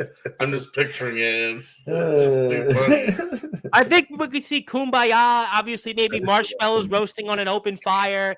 Everybody's singing. There's a guitar in the back and everybody's happy. But the only difference might be is that Davy Jones and Fishface might actually be the ones that are being the meal cookers. After all, it's in the woods of Ohio, correct? We're in the woods of Ohio. So obviously we know that in the woods of Ohio, those that have to survive and have to eat obviously have to go out and prey. They have to hunt. So you could make obviously an inference that, certainly Davy Jones and Fishface could actually be the meal that could be fed to those that are participating there down in the woods of Ohio. You could make that, an inference there that if they were to show up, and after all, fish is obviously a popular food there in Ohio, because obviously you don't have many opportunities to, hunt fish, and, many opportunities to go out there and kind of reel it in, especially Davy Jones. And, obviously that's, obviously a guy who's used to being hunted. I mean, he's after all, I mean, there's definitely stuff out there, but if that were to be the case, now again, I have no idea. I don't know if any of that means. Again, I'm just a slick New Yorker. I'm just a slick city slicker that has nothing else in between to say. But from what you're telling me, if Fishface and Davy Jones were to show up in the great state of Ohio, especially in those woods, they would obviously want to change maybe the tone and the attitude that they've had in terms of wrestlers that they've obviously, worked with and tried to bring in. I mean, obviously, it's easy for one to come on this platform and not want to talk about their championship, or also one that may want to come on this platform and ask for the opportunity to, I don't know, get booked in GTS, and then to turn around and maybe shoot on a platform that gives others an opportunity to be a part of All Wrestling Matters, to be a part of networking, to be a part of a community. It's easy to do that. It's easy to come on the platform and try to tear down those that have had bad experiences with you. It's easy to try to tear down those that are just speaking the truth. But when it comes to promoting what's within, not so easy to do because there's nothing there to promote. You know what? Couldn't sound better, Tom. It's just kind of sad. Like, a lot of us, I can speak for myself, but a lot of us, they liked that product a lot. I love the product. I love the people that work there. I said like. They used to like it, but people who used to want to go there so bad, and they go there, most likely all of us have the same taste in our mouth, but when we leave, it's not good. Well, it's where your career from the outside may die. I mean, that's obviously what it is. People don't want their careers to die. People certainly don't want to lose the luster. They don't want to lose the momentum from what they've built. They don't want to be able to lose the olive branch that they've tried to extend. So, I'm just saying now, when my arm was broke, I was still expected to be there, and I was expected to just stand there and watch him go on a triple threat tag team match and not do anything. And me personally, I feel like that was a waste of time, waste of my own money to get there. He's not paying me. It's a waste of money to go there just to stand there and look like an idiot. And what if he got pinned? I would just have to stand there and do nothing with a broken arm. Whoa. I wouldn't have got pinned.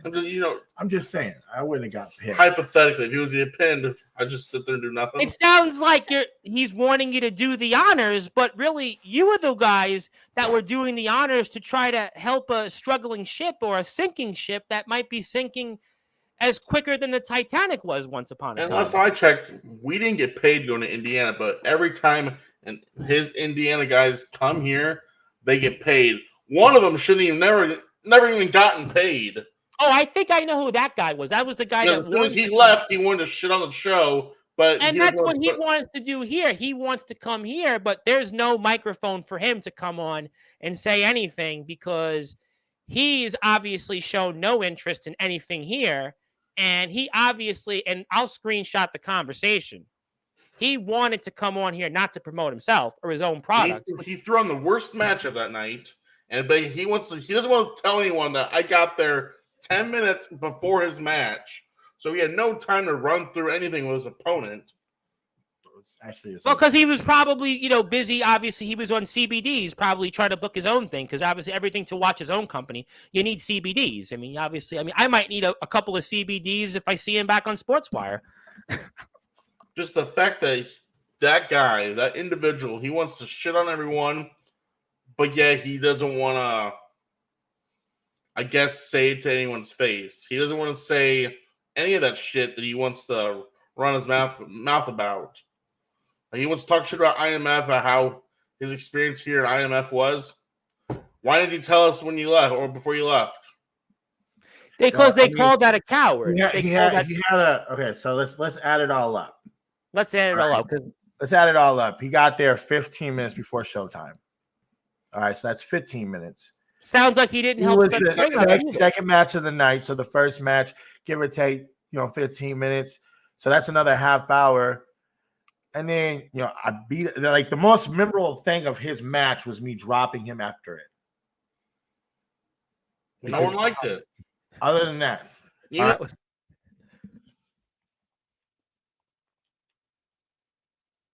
So we let him go up to the commentating booth and let him do commentating. And then you left right away. So it's like you weren't What experience did you have when you didn't hang out long enough? Like, yeah. So it sounds to me like he came in, ate the meal, went to the bathroom, didn't wipe himself, and expected you guys to smile and congratulate him. And what it sounds like to me is that this guy needs, obviously, his foot basically your foot or anybody else's foot shoved up his mouth, because this guy really has no reason or no rhyme or reason to be in any promotion but the ones that he's a part of, because on any other promotion, he would basically fall quicker than quicksand. Especially this guy wants to go to GTS. If he did that, He's got no shot at GTS. I'll tell you right now, he's got less than zero shot at GTS. They tell him to get the fuck out and never come back. I would actually pay money for him never to show up in GTS. I would pay out of my own pocket to specifically say, do not use this man. Seriously. Should I call him a man? I don't know. I don't know if I should call him a man. Let me retract that, actually. Or, you just use that money to say, hey, use these guys. Oh, well, that's a different conversation, but I don't think I need to take my money to actually, go there. I We'll can make actually, it there. I guarantee that. I can point you in the right, proper contact. That's for sure. That'll be Dude, we would love to go up there. Grim has to be aware of us. He has to be aware of a lot of people, like CJ Black and Titan and shit.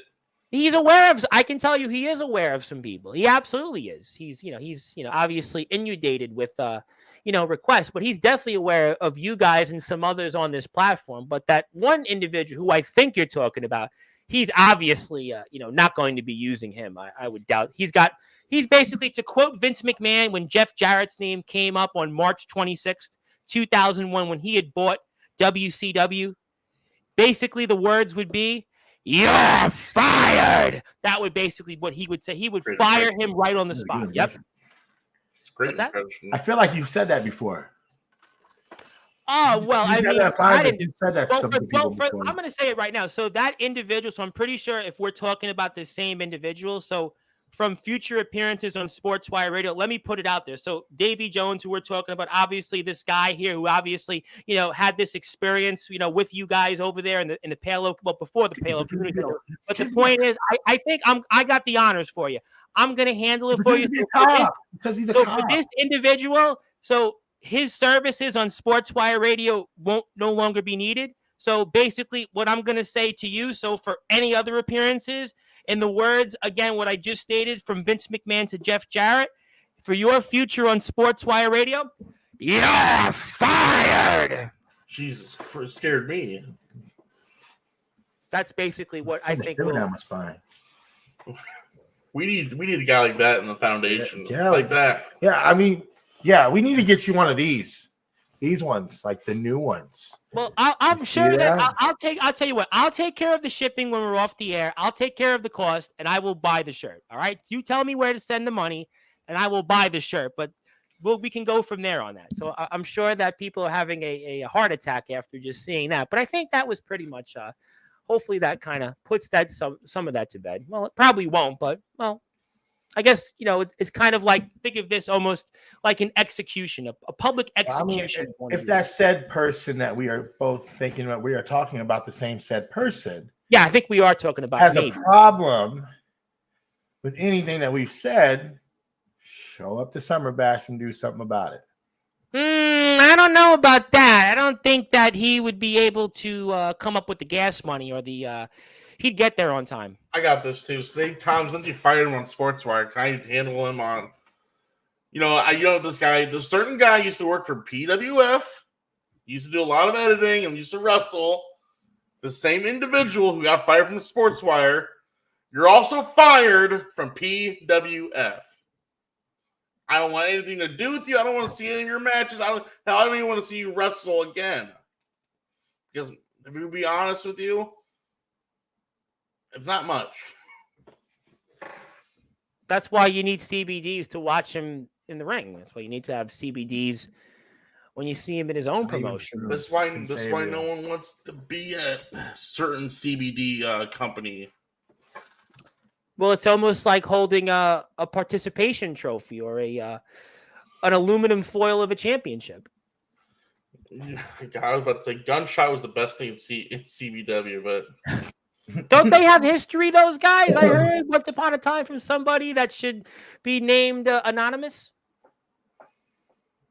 Oh, I know it. I couldn't tell you, but I see a certain comment in the. I see one too. Yeah, Hillbilly Tilly. I know you're the general manager of AWL. Yes. You guys are more than welcome to come to Summer Bash in July, Bremen, Ohio, 5th to the 7th. Well, Mr. LaFlame technically was in the Alliance Wrestling League. Would he count as an AWL talent? I think he more counts as a Resurrection because his home base is Resurrection. That's true. So would you be – well, ADT I don't think will show up. I don't think he'll be showing up. I would love to see the Kingpin. Hey, even if they don't show up, the invitation is there because what Summer Bash is we're bringing together everybody. That's what we're trying to do. Well, I've got good news for you. I mean, I do have a talent, CT Matlock, who's here Tuesday, and then I have ADT the following Friday. I'll ask them. I don't know what the answer will be, but I'll certainly ask them if they would like to. I mean, we can come on and we could ask them ourselves if that's cool. I would love to know a catch couple up with them. companies won't be showing up, like What's that? BTW, DBW. They won't be showing up. Oh, DBW. I love Brandon Castelli. We love some of those guys, but there is zero chance. I like DBW. Brandon Castelli too. But there's zero chance that DBW would be showing up. Zero chance. Zero. I would love for those guys to show up. I just don't see it happening. But VTW doesn't know what Summer Bash is. Don't worry about that. They don't even know what Summer Bash is. VTW doesn't even know that this exists on Sportswire.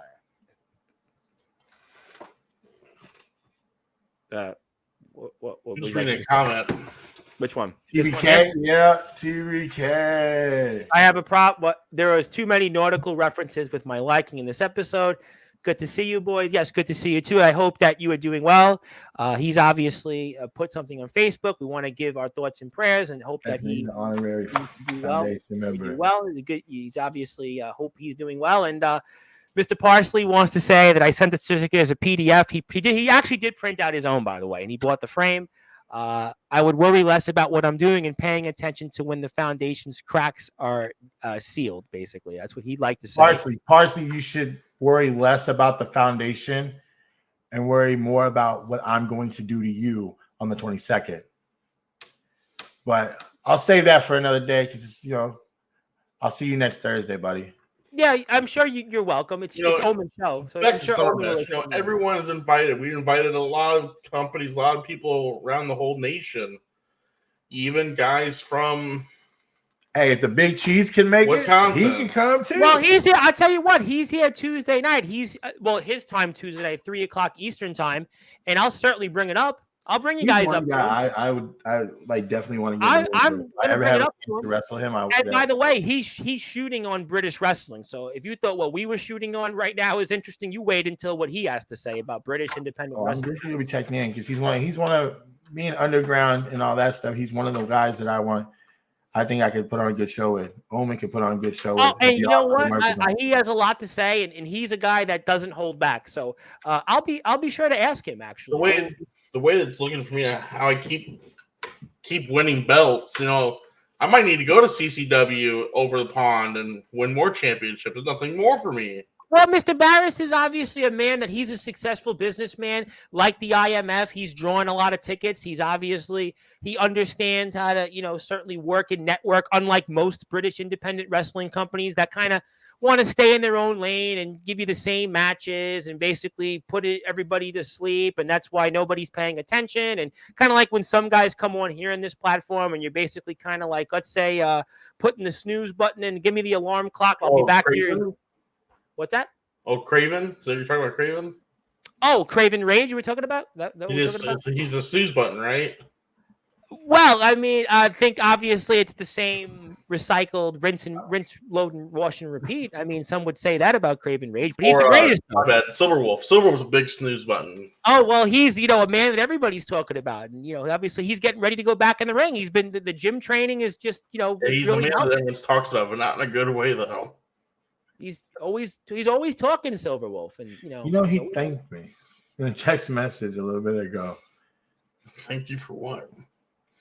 Mentioning his name. Listen, some guys love that stuff. They thrive with it. But I don't. Silverwolf, you know what? In a way, he's out there. He's certainly he's trying. I guess I don't know what the trying is, but he's there, and C2K's here in 2 weeks from now. C2K's here. C2K talk shows. C2K. That guy gives me a headache. C2K. It's not even that. In the comments, he doesn't know how to spell my name. Every time he spells my name, he spells it wrong. And then I call him out on it. He's like, sorry. And then he's like, sorry, soldier. And it was still spelled wrong. Maybe that's his way of honoring you. I don't know. Maybe that's no, he's DUM dumb. That's what it is. Well, I mean, if you ask Stephen Havoc, who wrestled him, I'm sure he would tell you a lot more than that. I mean, he wrestled him, and Stephen Havoc's in the Riot in the Ring right now as we speak, and I'm sure he would tell you a lot of things about Mr.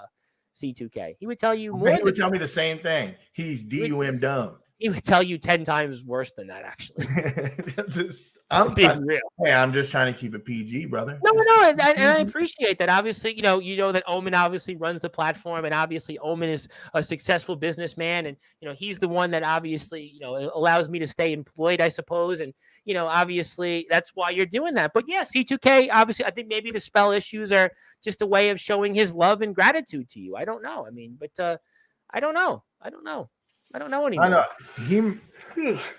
he's one of those guys that makes you feel like, damn, Mr. Wilson had to deal with Dennis the Menace all the time, and how Mr. Wilson felt about dealing with Dennis the Menace. That's how I would have said Steve Urkel. There's some other people that make me feel like that too. I could list off Darkfire, buddy. You're another one that makes me feel like Mr. Wilson dealing with Dennis the Menace. But like C2K is that guy. He makes me feel like I'm Mr. Wilson. Like, damn, this. He's the elder statesman. Another one. He's the elder. Listen, C2K though is the elder statesman in this sport. Though he's the elder statesman. He's the one that's been doing it since Undertaker. I mean, he's the guy. I mean, hold on. But he's still here, right? He's still in the backyard. Yeah, I apparently my so. choice, dude. He went pro so many times. Well, I mean, listen, him and Undertaker. I mean, think about it, right? It's like obviously Death Taxes and C2K. Think about it. I mean, C2K is the Undertaker of the yard. I mean, obviously, he's the one that everybody goes to and shows their respect to. He's the guy that everybody goes to and says, "Yeah, you know what?" Say more like he's the Brooklyn Brawler. But the Brawler, I guess coming up, Kato wrestled the Brooklyn Brawler. I mean, I'm sure he's the Eugene. I would have said Barry Horowitz. I would have said Kurt Hawkins, Heath Slater. I mean, I would have said some of those talents. I mean, how about Barry Darshow, who was the golfer in WCW? Can you pull up TBK's comment, please? Sorry for interrupting, but that one right there, Tom. Well, C2K in the backyard is considered to be the Undertaker. He's considered to be the guy that's been doing this longer than anybody. See, C2K started this back in 1991. Wrestling and C2K. Besides Jovi, they're the Eugenes of wrestling now. Like there's, Well, C2K, could be coming back to the ring. But one more match. Princeton and Darkfire. Let's C2K is more like Ric Flair now. Like he gets in the ring, it's like, pathetic. Dude, no, it's done. You're done. It's done. Like it's time to close. I would say more like Bret the Hitman Hart in the ring right now. More like Lex Luger. Lex Luger now in the ring. Let's just put that. You know what? I think Lex Luger in the ring could still do something more than C2K. Okay, he's like the Jake the Snake. Like he ain't in the ring though. He ain't doing shit. I was gonna say more like Roddy Piper, but oops, he's dead. Sorry. No, that's a good one. That's a fair point. I try. I try to be. When you watch a C2K match, you want to be dead. And Ox McCoy says like draws in the ring. Well, that's why I like Ox. Puke. Is that what you're trying to say, Ox? If you watch his matches, I think that's what he's trying to infer. That basically, like, if you will watch him in the ring without a Stephen Havoc, that's, what you might think in the ring. Again, but C2K is a legend. He's been in this sport since 91. It's him and Undertaker. World or Hall of Famer. He's an actor. He's a movie star. He's a rapper. He's a director. He's a writer. I mean, he's done it all. The doctor. He's also an astronaut. That kid's an entrepreneur, man. An entrepreneur. C2K reminds me of a Vince McMahon bump. Cringy as hell to see, but at least you'll laugh a little bit. No, I mean, if you really watched some of his work, I don't know if you'd laugh. I'll be honest. I don't know if it's on that level, to be respectfully honest. But he's going to be here in one 2 of weeks. his matches because No, I want to see. I just want to see. I will never go look for it, so just send it to me. Oh, I was going to put it live on the air, but I can send it to you. I can send you a match. Be happy you never seen one. I can send you his match. I'll send it to you off the air. I'll Fuck actually it live. I won't do the execution because he's here in 13 days. So 13 days, something like that. He's here. Can I pop in and say hi? Or can we? Sure. I mean, I don't know if he'll be able to handle it, but sure. Yeah, I guess. Don't volunteer me for C2K. I don't want to talk to him like Omen Brack. You my brother, though. My brother. You my brother. Well, I think we'll ask Dirty to pop in on it. Yeah, that dirty son of a bitch. I thought he and Craven Rage were going to be a tag team, though. I thought that he was going that was dirty when he was drunk. So that doesn't. I thought that he was going to WC and tag team with Craven Rage. I thought because Craven Rage and him are brothers. No, yeah, everyone's C2K's brother nowadays. But I thought he and Craven had this special relationship, and that could be Craven's mouthpiece. I mean, if that's Craven his mentor, probably that would be a good mouthpiece for Craven Rage. If Craven Rage were to go back on being the Nightmare and the ruler of the Craven Rage, right? Craven Rage. You, my brother. Let me tell you something. You, my brother here. Craven Rage is my brother, and he's going to come back to be the nightmare of the yard. He's going to be coming back to winning that championship. He's going to reclaim his spot. You know, my brother Craven Rage here, he's going to be the guy. You know, everybody talks about Omen Black. Everybody talks about Soldier GP. Everybody talks about Mr. Judgment. Everybody talks about Alleged Shade. Everybody talks about Dustin Alexander. But my brother Craven Rage is going to go on a run like nobody else, and he's going to go show why everybody that he's going to make Nicholas Crenson the start of the Craven Rage tour, on the Redemption tour, the Vindication tour. He's my brother, Craven Rage. Don't you remember that? Don't you forget? I'm telling you, he's my brother, everybody. Craven Rage. I'm going to be the guy to help him get to the problem because I've been doing this since 1991. I've been the guy 33 plus years. I'm the Undertaker of the yard, and Craven Rage is my brother, and we're going to be like Undertaker and Kane, and we're going to be doing this. I can assure you, we're going to make sure that WC, Craven Rage, my brother, is going to be the champion for the next 60 years. Craven Rage, my brother, is going to be an AI version with me as an AI version, and we're going to keep being champion. There'll be nobody else in that champion. We'll create AI versions of each other.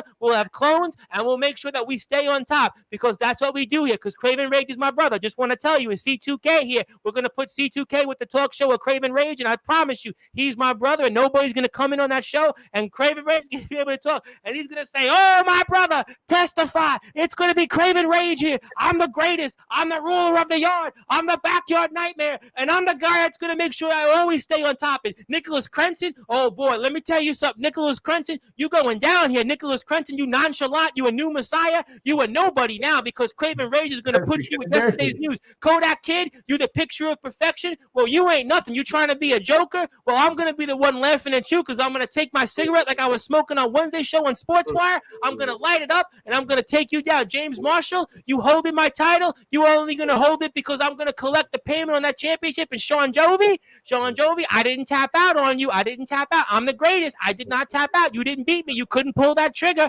I'm going to pull the trigger now because WC is my company. I'm not going to tell you how, but I got management. So that's going to be me, Craven Rage, for the next 60 years with my brother, C2K. My phone died. Jesus Christ. My phone died, so you should text me. You know, fuck, I forgot what I was going to say. You had me so... That's what we do on Sportswire. It's almost like there's a show Shooting with the Saint, but really Sportswire becomes just Shooting with the Rev. Speaking of Craven Rage, you know, there's only one man who's undefeated going against Craven Rage.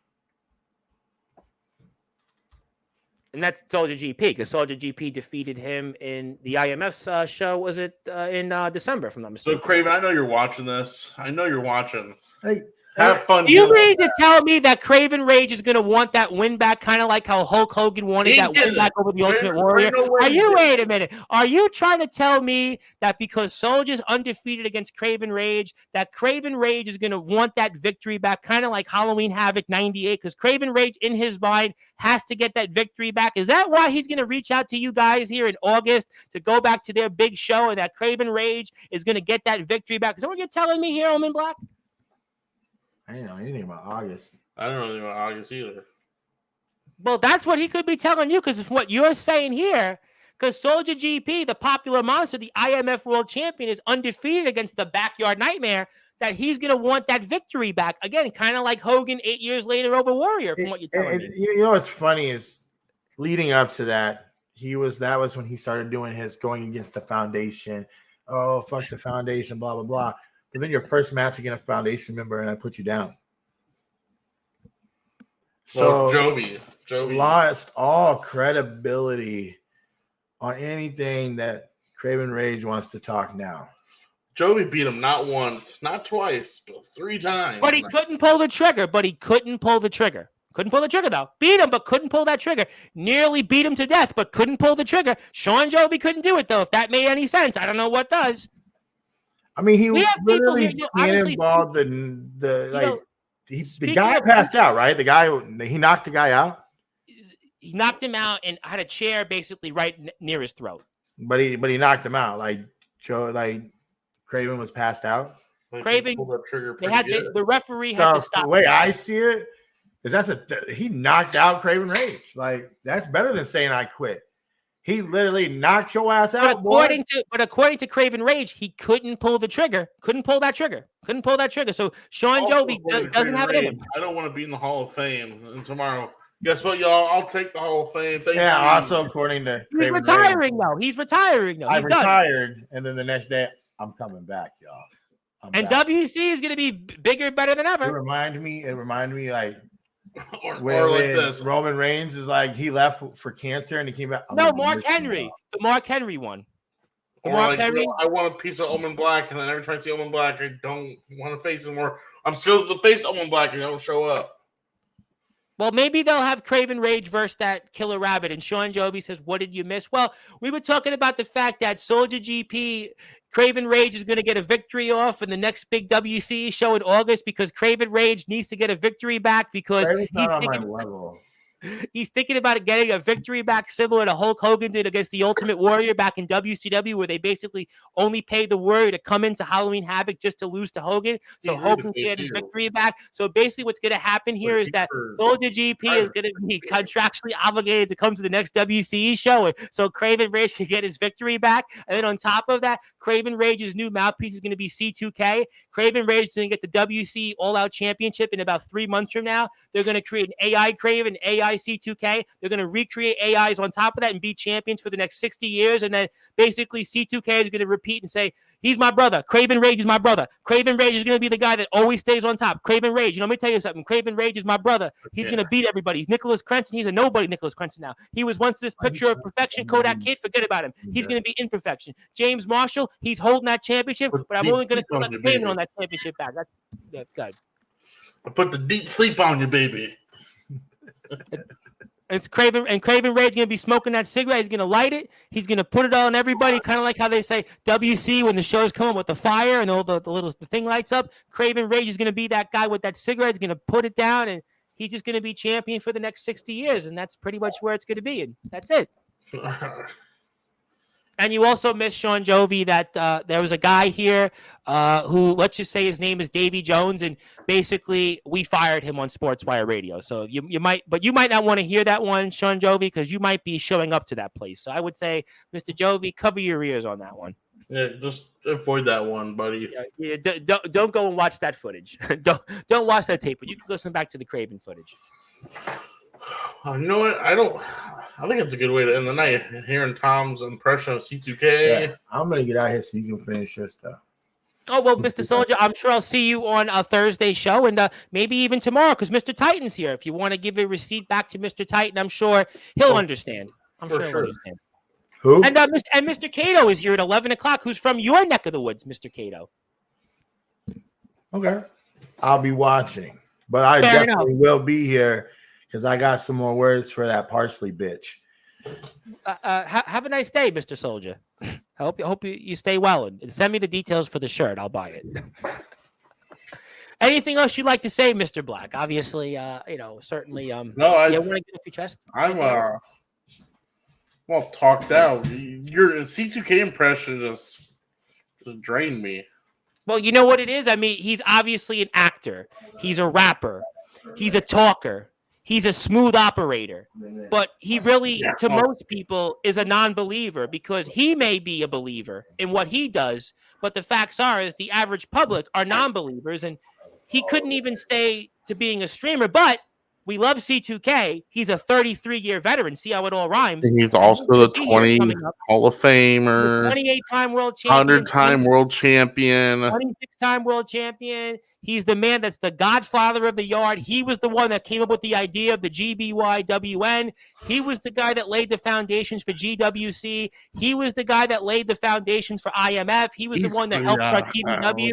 Atomic Titan is his brother. Remember, Atomic Titan is his brother. You know, he's the one that started it all. He's the one. We wouldn't be where we are today if it wasn't for C2K. In fact, C2K gave Undertaker advice on how to have his career going forward. It was C2K who sat there in that locker room back in Puerto Rico. He sat there in Puerto Rico and was telling him when the Undertaker had that issue in Puerto Rico with the pus hole on his elbow, he told him how to fix it, how to get stitches, how to stay healthy, how to basically to avoid a further staph infection. I mean, he's the guy that did all that. That's why C2K is just, he sits at the mountaintop at the all-time Mount Rushmore. It's not Ledger Shea, it's not Omen Black, it's not Mr. Judgment, it's not Asher Christ, it's not Aaron Jones, it's not James Taylor, it's not Chris Craven, it's not Jake Matthews, it's not Atomic Titan, it's none of them. It's C2K. He sits alone on the top of Mount Rushmore as the greatest. I mean, he's the greatest.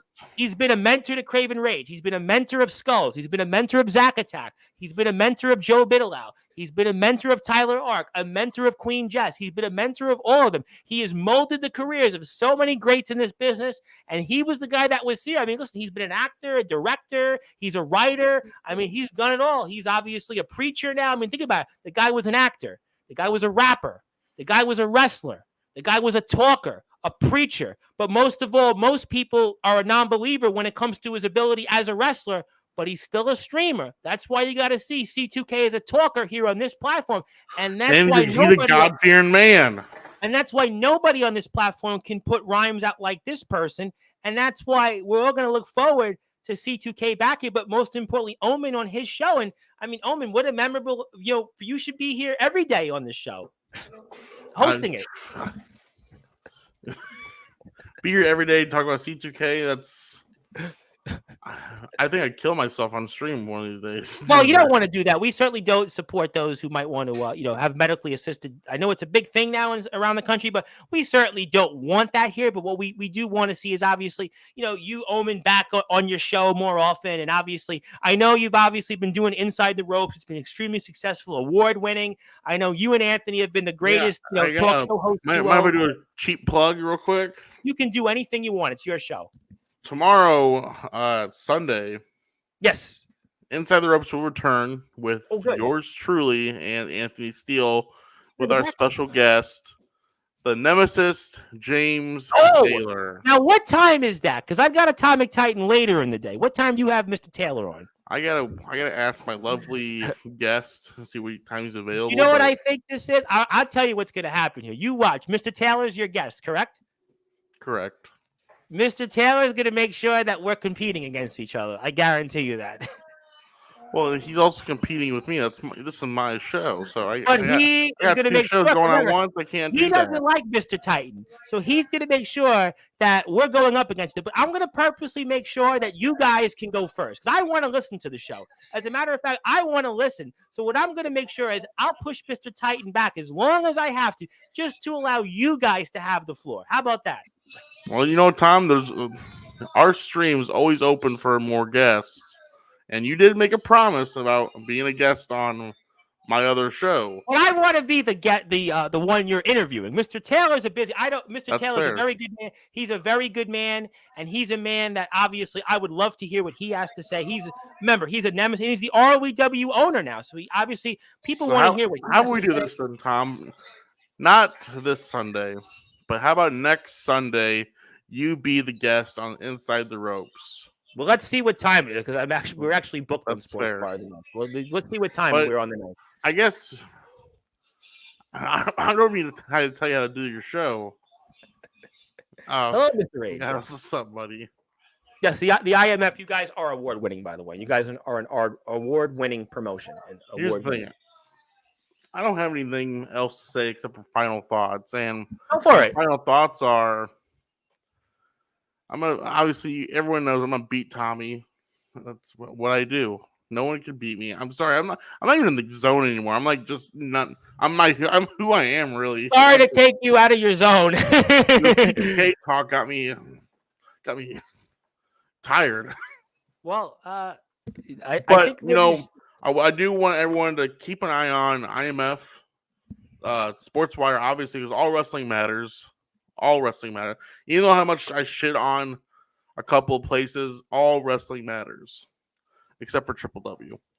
But keep an eye on PWF, Summer Bash, IMF, DKW, and WCE, and ROEW. Shout out to those guys. He was doing really good. Also, NEW, if I could. NEW, Jake Matthews, Yes. and TF Crew, Gabe. Shout out to those guys. Give them the plugs. Those I guess the only thing I have to say is Summer Bash is going to be the true definition of all wrestling matters. Myself, Soldier, Darkron, and Matthew Forsaken, we all had this dream to bring all federations together, and that's exactly what we're doing. And with the help of Tom Bryce and Sean Jovi with their All Wrestling Matters act, you know, it's kind of that's really what Summer Bash was dreamt to be. All Wrestling Matters under one ring or one roof, you want to call it, 1 yard, and just having fun. Not even competing against, just having fun. Let the fans experience the magic of seeing one guy from here going against one guy from here. You know, I just want to say thank you to everyone who's been patient about Summer Bash. And thank you to everyone who wants to be interested in going to Summer Bash. And July 5th to the 7th, it's going to make history for All Wrestling Matters. And I'm actually going to give a plug for those that actually want to get involved and actually get more information on the IMF. I'm actually going to do it right here for Summer Bash. So if you want to support the IMF, they're on Instagram. So if you want to DM, actually give the guys a follow. Make sure if you want to have any information put out there, if you want to buy a ticket, let's also plug June 22nd. I'm obviously buying a ticket. So if somebody would like to go, you have that opportunity on my behalf. I did the same thing for the TF Crew show coming up, Death Row, and anything that anybody wants, they can certainly get in touch with me, and I'll buy you a ticket personally. And also, Sean Jovi and myself, obviously, I'm actually co-sponsoring the championship belt, and Sean's going to be here in a few weeks, and I'm going to make that announcement here. And also, I'm going to have something to present to the guys for their efforts. So please go out there and support. Also, want to say hello to my buddy, Mr. Ty Deuce, a well-known game streamer. He's also an R&B singer who would hate the rapping I just put out about C2K, but he's a very good man. He's had a great career. I want to say hello to him. I don't know why he's tuned in, but I hope to get him back on Sportswire on a lighter note.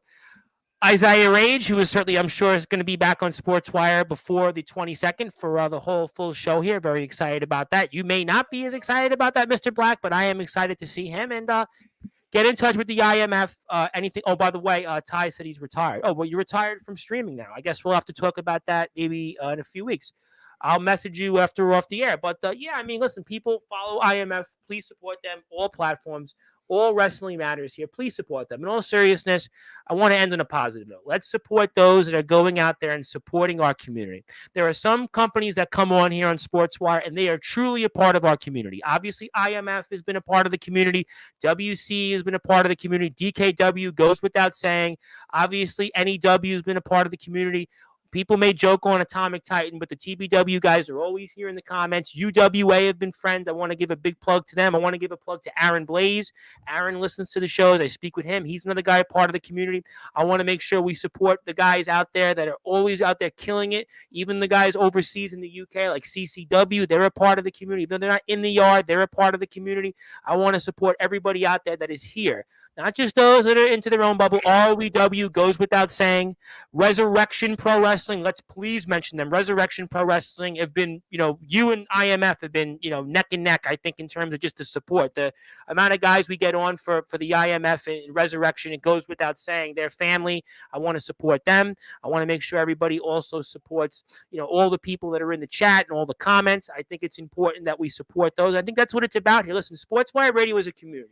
It's not about me. It's not about Omen. Yes, it's Omen's show, but it's really about you. You've made the platform a place where people want to come in, hang out, have a good time. And yes, we call it as it is, and there are certain people, and the reason that they get called, I just want to say this, and I'll let everybody run. I know people want to go watch Anniversary, so do I, but here's the facts. The reason that we do call out certain things and certain people is because there are certain people that are not honest to those standards. They don't come in here. They don't want to support. They don't want to go out there. And guys like Omen and Soldier who've traveled, and guys like Dirty Donnie who've been here, Levi McDaniel, guys like Ox McCoy, Sean Jovi, and, guys like even Jake Matthews, D'Angelo the Flame. Let me give a plug to the Alliance Wrestling League. Hillbilly Tilly has been a big supporter. He's here every day. He retweets my shows. So there are people that come on here, and let's support those. And I think the reason that we try to hold accountable certain feds or certain people is that they are upsetting the community. They're not here a part of the team.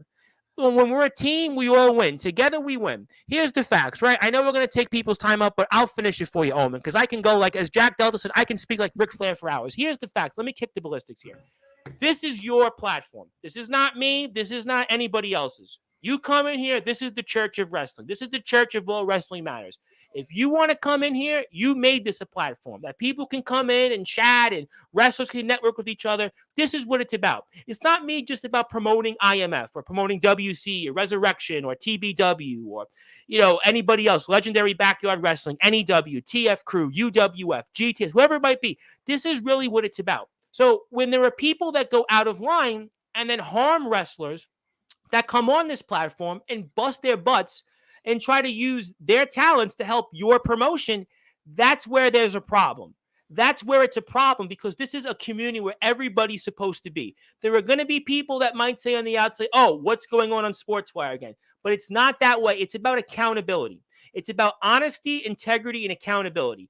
This platform is for those things. So when certain people act in their own volitions and then want to come on here, they're not harming me, because at the end of the day, big deal. I've worked in the world of politics. I've had shots fired at me my entire career in that lane. I've done a lot of different things in life. That big deal. But really, when people want to come on here on their own volition and fire shots, they're firing shots at you. So the only thing that's really going to be done, and I'll do it anytime because I'm proud to support all these people here. Anybody can say it. I will buy the merchandise. I will donate a ticket. I will do whatever I can to help somebody, because the facts is that I will make sure that people here in the yard, Gabe Sayer said it best, backyarders sometimes get shitted upon and get disrespected. I will never allow that on my platform. So if somebody wants to come on here on their own volition and fire shots of people here in this community, A, I'm not going to tolerate it. B, I'm going to call it out. And C, I'm going to basically fire the shot first, because you don't want to take on my shot, because I got the biggest gun.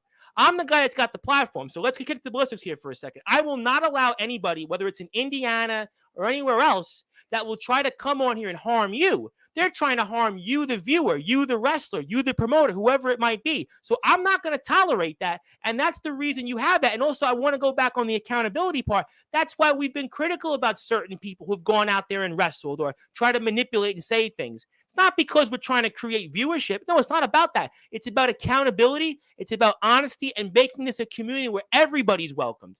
Everybody can be here. So I know, Omen, it's your moment, but I'll handle it from here, because I'm the guy on the microphone. I can guarantee you I could go on for 55 minutes straight on this, but I'm not going to do that, because obviously people want to go on. But the point is that I will not allow any person or any wrestler or any company to be disrespected upon. I'm not a wrestler. I don't get in the business of booking. I don't get in any of that. But I will fight for anybody here, because you're the people that have made Sportswire where every day I got to be here. Every day I got to be here and make sure that everybody gets a chance. And the facts is that because of this platform, we've had people to be able to network. A guy like D'Angelo the Flame, for example, if it wasn't for Sportswire, he wouldn't have been in AWL. He wouldn't have been in Massachusetts. He wouldn't be recruited for everybody.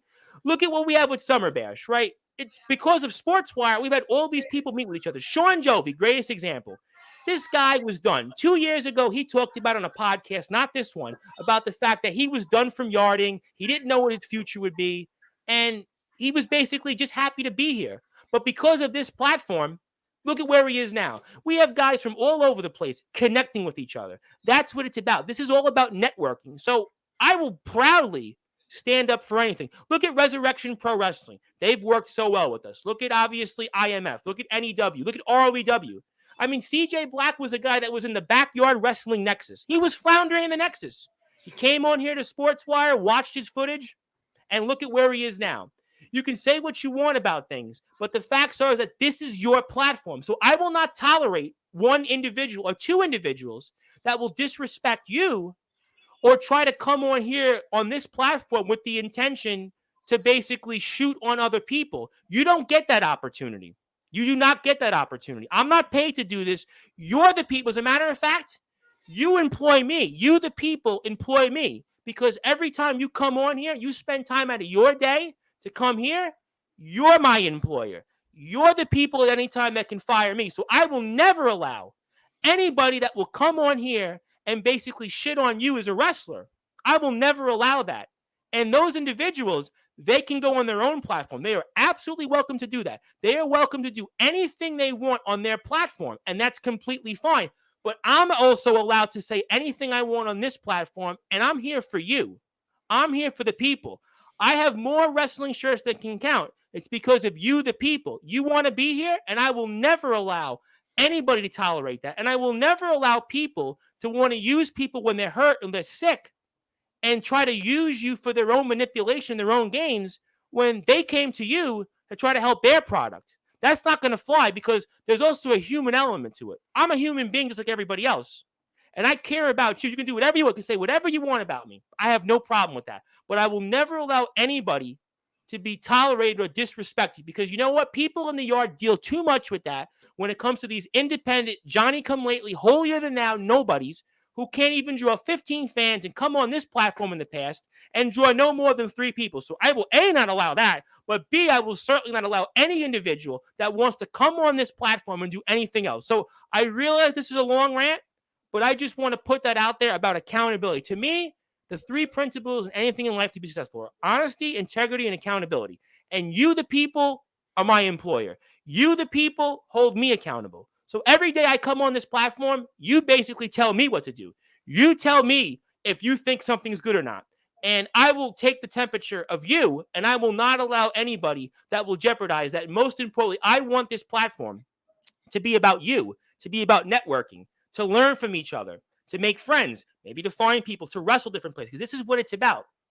If we're not a community, we don't survive. So people can do what they want. People are entitled to stick to their own company, stick to the same matches. God bless you. You've earned that right. You're entitled to do that. But there will be, to quote Jack Spade, I will call a spade any time of the week. And I realize this is a long rant, and I didn't expect to be this one, but the facts are is that I will say whatever I want. And the facts are is that every day I pay a lot of money to keep this stream up and also the internet radio station. I'm fortunate I can do that. That's the facts. I'm very lucky that I can do that, but I'm doing that for you. And I will not allow anybody to do that. People can say what they want. They can write Facebook posts. They can write Instagram posts. God bless them. But you're not going to come on here and use this as a vehicle to tear down other people. And I also want to make this out there known. This is not a platform that tries to tear down other people. It's about accountability. As a matter of fact, I want to put this out there again. There have been shows where people are trying to help people. Look at, for example, Xavier Thorne. He is trying to be helped upon.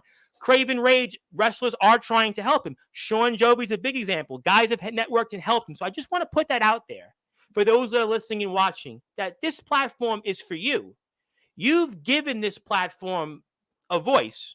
You've given this platform for what it is. So I just wanted to say that. I realized a lot of comments on this, but that's all I wanted to say. And I want to put it out there that, listen, there's no question. You did that, but you made this a place. And I will not tolerate anybody that wants to come on here to use this as a vehicle to settle scores when they haven't been on this platform. They haven't supported. They haven't done anything with that. And I'm not going to tolerate that. And I will never tolerate anybody in that way to come on here. And it's about accountability. That's all I want to say. And yes, we thank you, Craven, and you're always welcome on the platform. I do hope that, you do obviously, do some great things. And I want to say a little to Mr. Hardcore. And, obviously, yes, thank you. And Mr. Hardcore is with Mr. Dragon, the legendary GWC. And, that's obviously lofty goals, but there's no question that Rad Dad, Mr. Hardcore, and Copper Dragon and others laid the foundations. We're trying to, in a way, rebuild that. And that's what we're here for. I just wanted to say that sermon. I am a reverend after all, but my sermon is that I will never allow anybody to use this platform as a vehicle for that. And I just want to say thank you for tuning in. I am, yes, going to be here in an hour and 45 minutes with Deathmatch legend Kato. So if you are bored after anniversary and you want to come out and hang out, I'm here. And if Omen Black or anybody else wants something to say to Kato, I'll give you the floor. So I just want to say thank you, everybody, for tuning in. Also, the IMF, please support them, especially them. Please, this company, let me tell you something real quick. This company, Tom. I got this. This company, let me tell you something. This company has gone above and beyond the means to network and work with other people. There are some companies that have come on this platform, and again, God bless them. They want to stay in their own kind and they want to do the same. And again, I have no problem with that. That's your decision. You are right. But this company has gone to Michigan. This company has gone to Wisconsin. This company has gone to Indiana. This company has gone to as many places as they humanly can. And they did that to learn. They did that to be better people, better individuals, better wrestlers. So let's support them, especially. They have a live show coming up. Go to their Facebook page. If you're not in the area, give them the $10 anyway. Go buy a ticket. Let some kid have the opportunity to watch these guys. These guys go out there and put their blood, sweat, and tears out there. These guys go out there. They do it for the community. They're going out there to make a difference. They're going out there to make a better life for them and the people around them.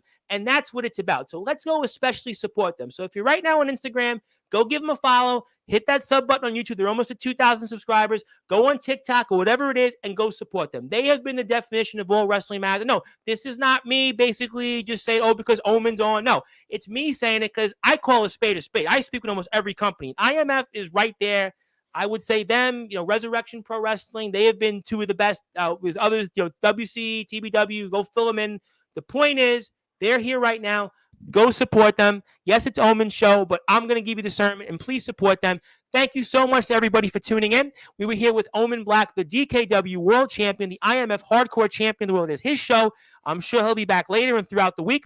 And my name is the Reverend Tom Bryce, also your voice of all wrestling matters. Also, please tune in tomorrow. Inside the Ropes, Anthony Steele with Omen Black with James Taylor. They'll give you the time, and you'll be there. Go watch it. Go join the conversation. Support them. They have a show coming up June 22nd, Summer Heat. They're going to be here before that. We have Soldier, June 13th, 10 o'clock. Justin Parsley's here next Thursday, 10 o'clock. The full roster will be here probably June 20th, same time. So Thursday nights, the next 3 Thursdays, they're here with us. Also, if you're on Sportswire Radio, hit that sub button for us. And thank you so much, and I'll see everybody in a little while.